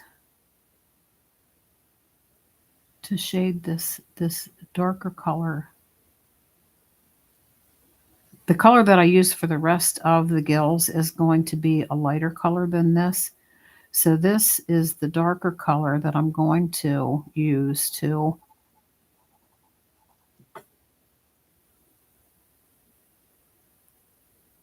accentuate the leaves and flowers.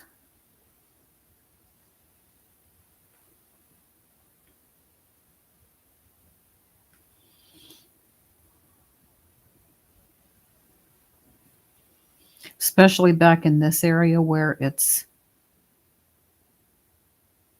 I'm guessing, probably a little more shaded.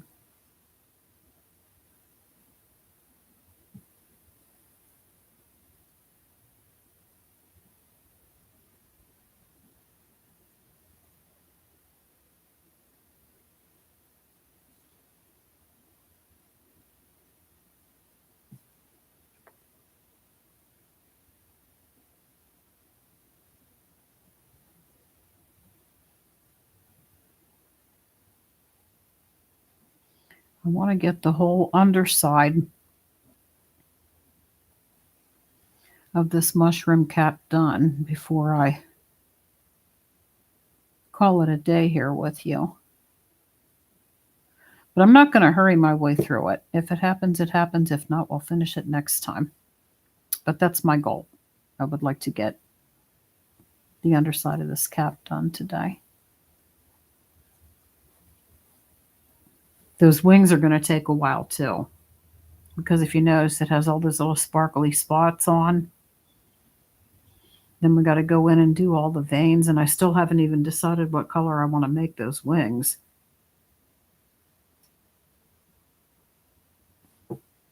So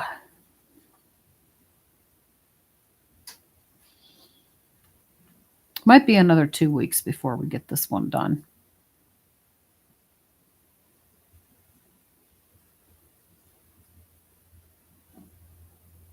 But I'm not in any hurry. Are you?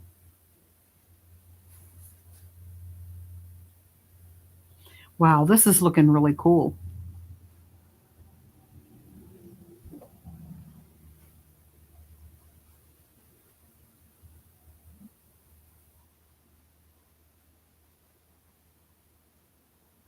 This is what I wanted.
No sprinkles. No, no, no, no, no, honey. No, no. Pardon the cat.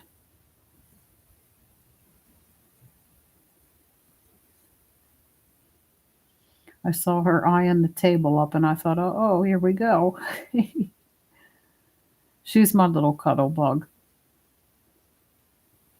But she needs to understand that sometimes mommy has mommy things to do. Just like she oftentimes has cat things to do.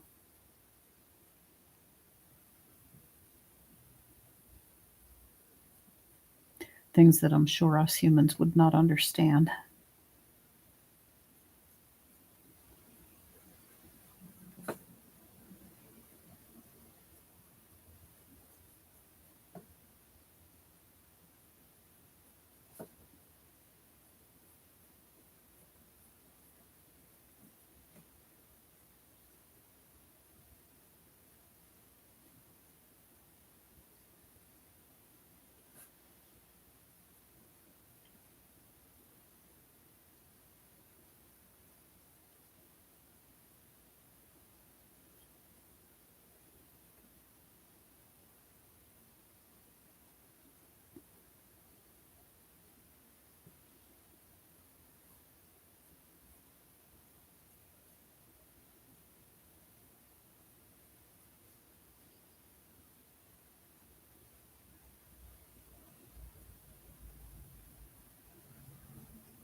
Almost done outlining the gills.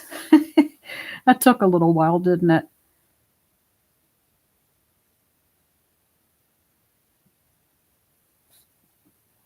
If you want your pictures to look nice, it does take some time. And that's part of the fun of it. But you just have to unplug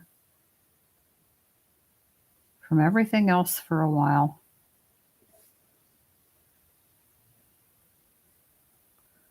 And just allow the creative juices to flow.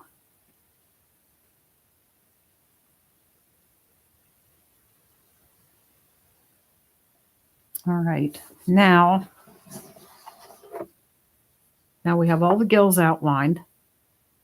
Now, if you notice, I used a dark red rim at the edge of the cap the whole way around. Now, on the underside of the cap, I'm going to use my cinnamon the whole way around,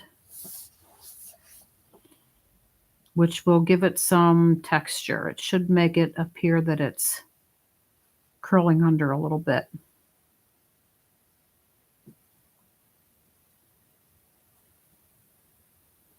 Just a tiny, tiny little bit. We don't want it to really look cinnamon around the edges. We don't really want to see that color around the edges, but we want to see the texture. So it has to be very subtle and very light.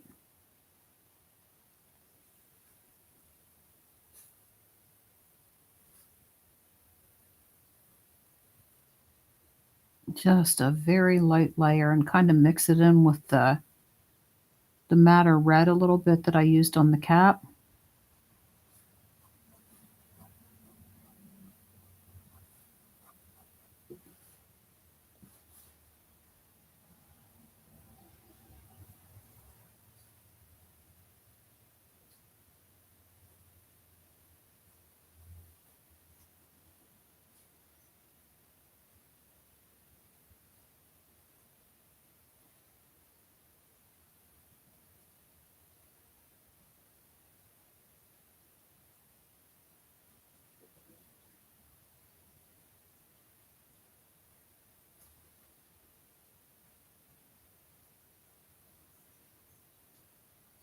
The details make a difference.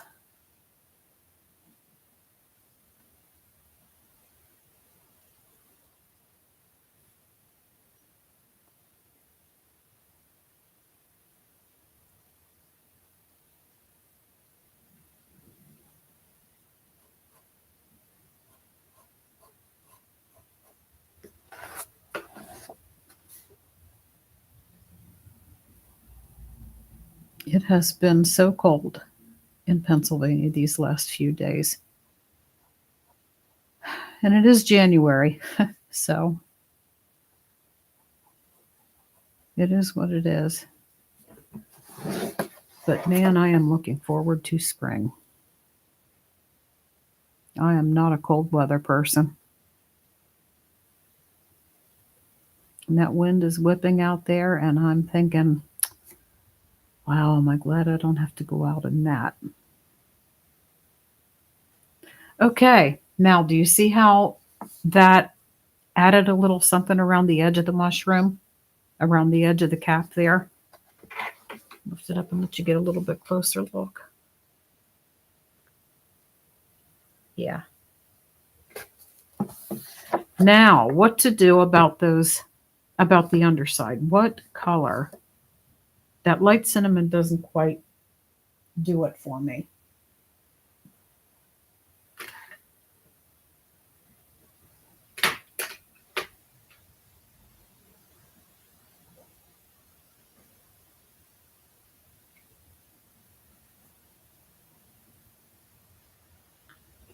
I think I'm going to go with this light salmon.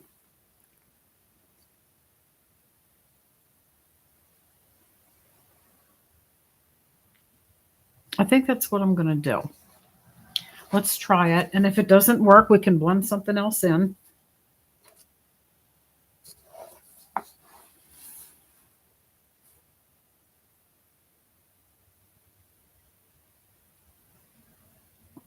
Small circles over this big area. And blend it in with the cinnamon.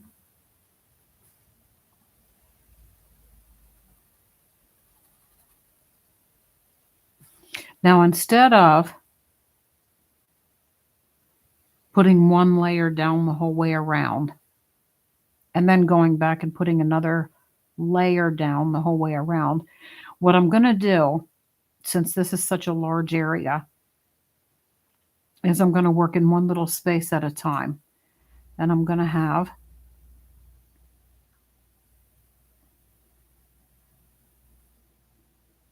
one layer and then another layer and just layer as I go. Now, that's not to say that when I'm all done with the underside of the cap here, that I'm really going to be all done, because I may decide that it needs more color and I might go back over with another layer yet.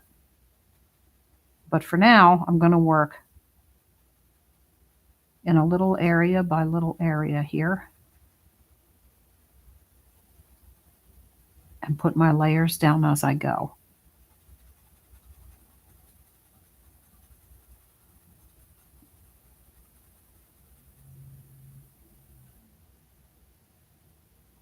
And if you do it a different way, I just want to throw this out there. If you do it a different way than what I do, if you would go over the whole area and then go back over to layer and go back over again, the whole area to layer, do you. Do whatever works for you. That is part of the beauty of coloring. We all have our own style.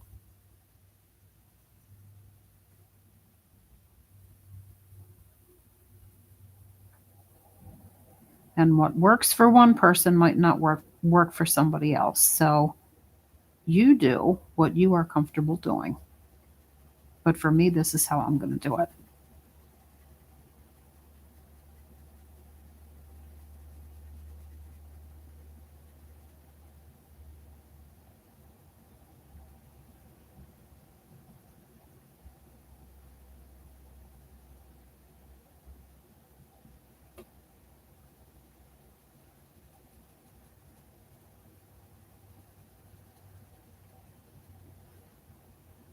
That is indeed the right color. Light salmon. Now that I see how it looks on there with the cinnamon, yeah. Yeah, I think I made a good pick there.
And you see I'm going right over top of the cinnamon with the light salmon, because that's how we blend it in.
I'm surprised that Destiny has not found her way up onto my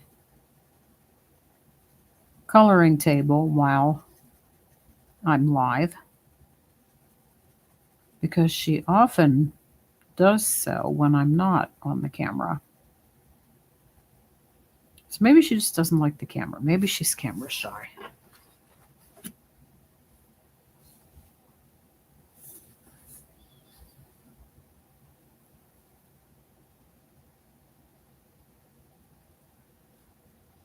But my little sprinkles made her debut today.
If I don't finish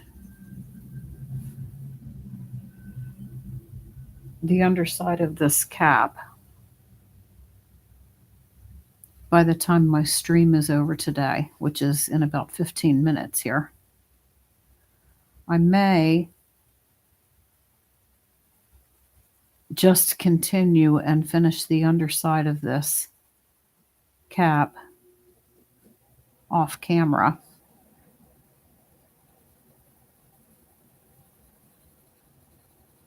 So that next time we get together next week, we can start on the wings and the hair.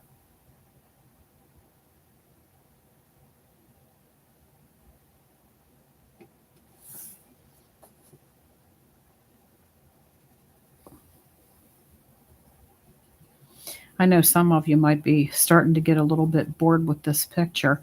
I'm not. I'm enjoying it. But somebody might want to see something different by now. So I will get this cap finished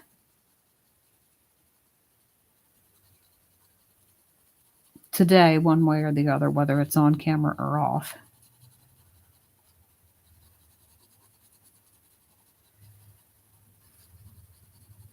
Now, after you have your couple layers down, you can do more of this overall without the little circles. And you won't have, it won't create lines as easy. So if you get your little first, like 2 or 3 layers down with the little circles, then you can be a little bit more freehand as far as strokes and going it over it more quickly.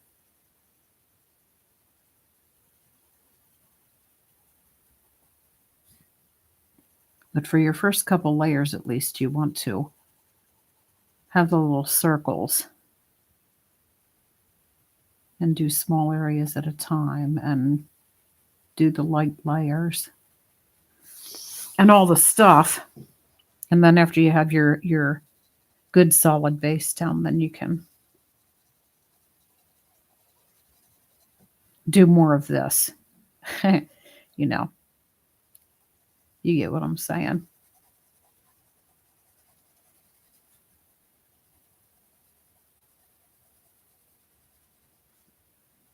The more layers you have down, the more freedom you kind of tend to get. But the foundation is the important thing to having it look nice in the end.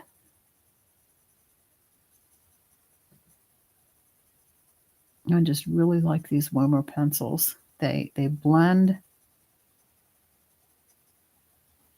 and layer very nicely.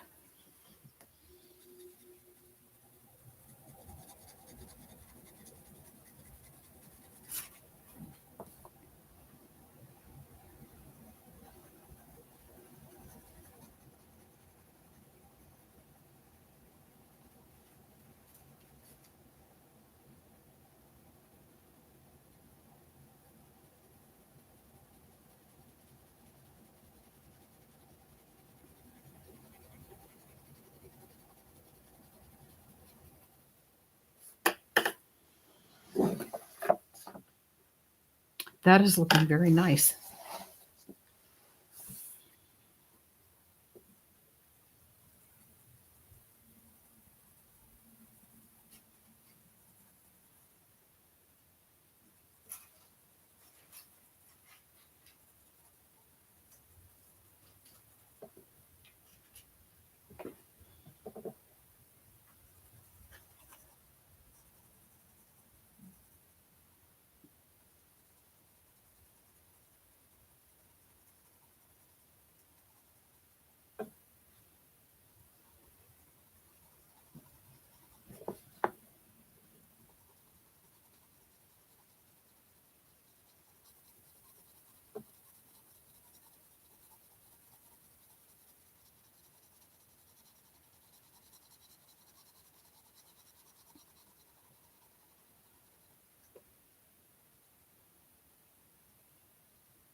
Again, when we're along the strands of hair there, we want to be careful not to go into the hair.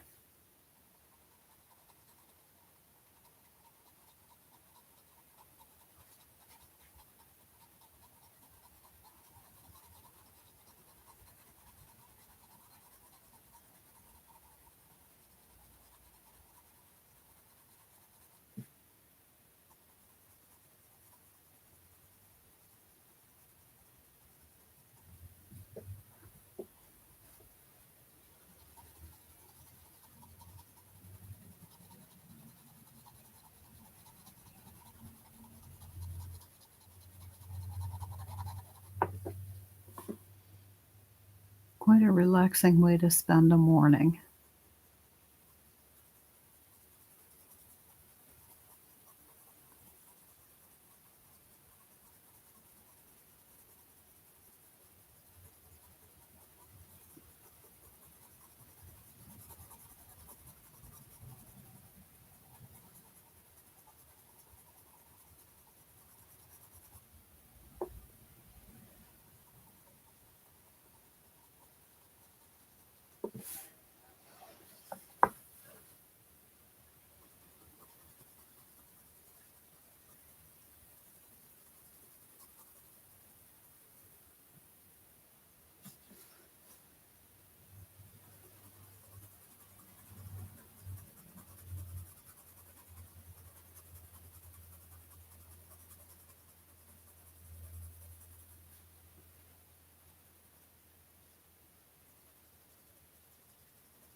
My son said that he saw a fox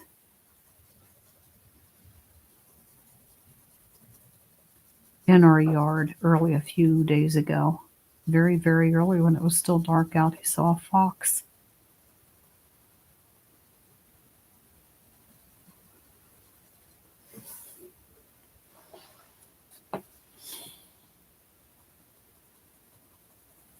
I knew we had a lot of wildlife around here. I know we have coyotes and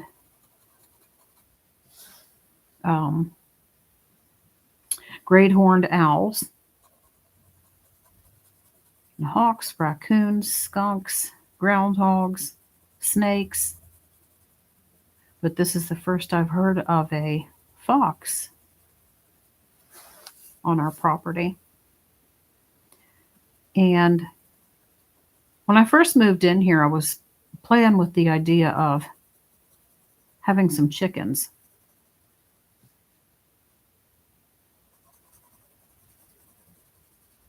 But now I'm glad I didn't, because I'm one of those people that have a bad habit of blaming myself for everything that goes wrong in the world.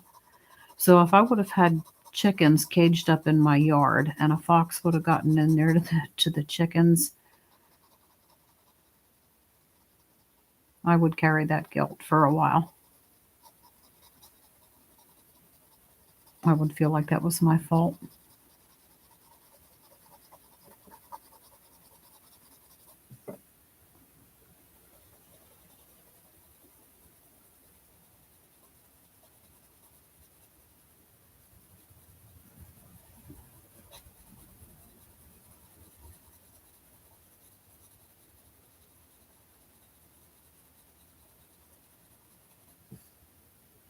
We have a lot of feral cats around here,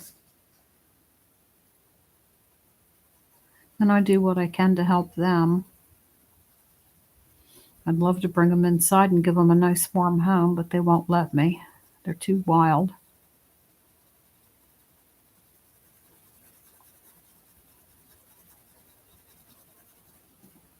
Now, some of this is blending too well.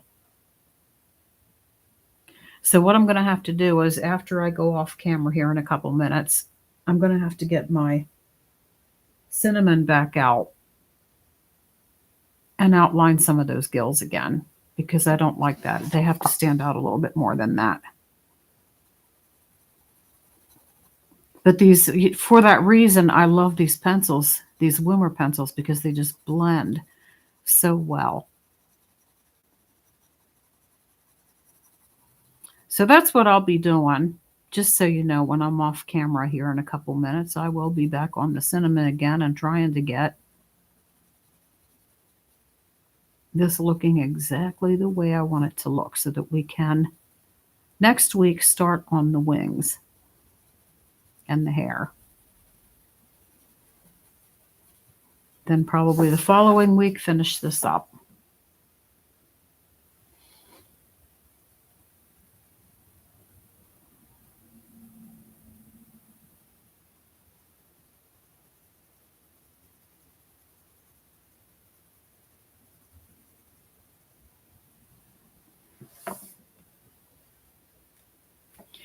Well, that looks pretty nice so far. Like I said, I'm going to put some more touches on it.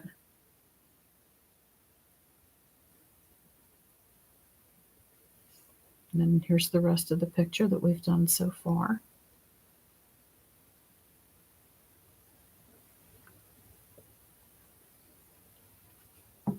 So yeah, I'm going to say that's it for today. And I do appreciate anybody who has popped in. If anybody gave me a like, I don't see any chats, unfortunately, but thank you to everyone who has viewed, who would subscribe, who would give me a like. I hope I can grow this channel. And if you would help me do that, I would really appreciate it. So it is Monday, January 19th, 2026. And this is Rhonda signing off. Love and light, my friends.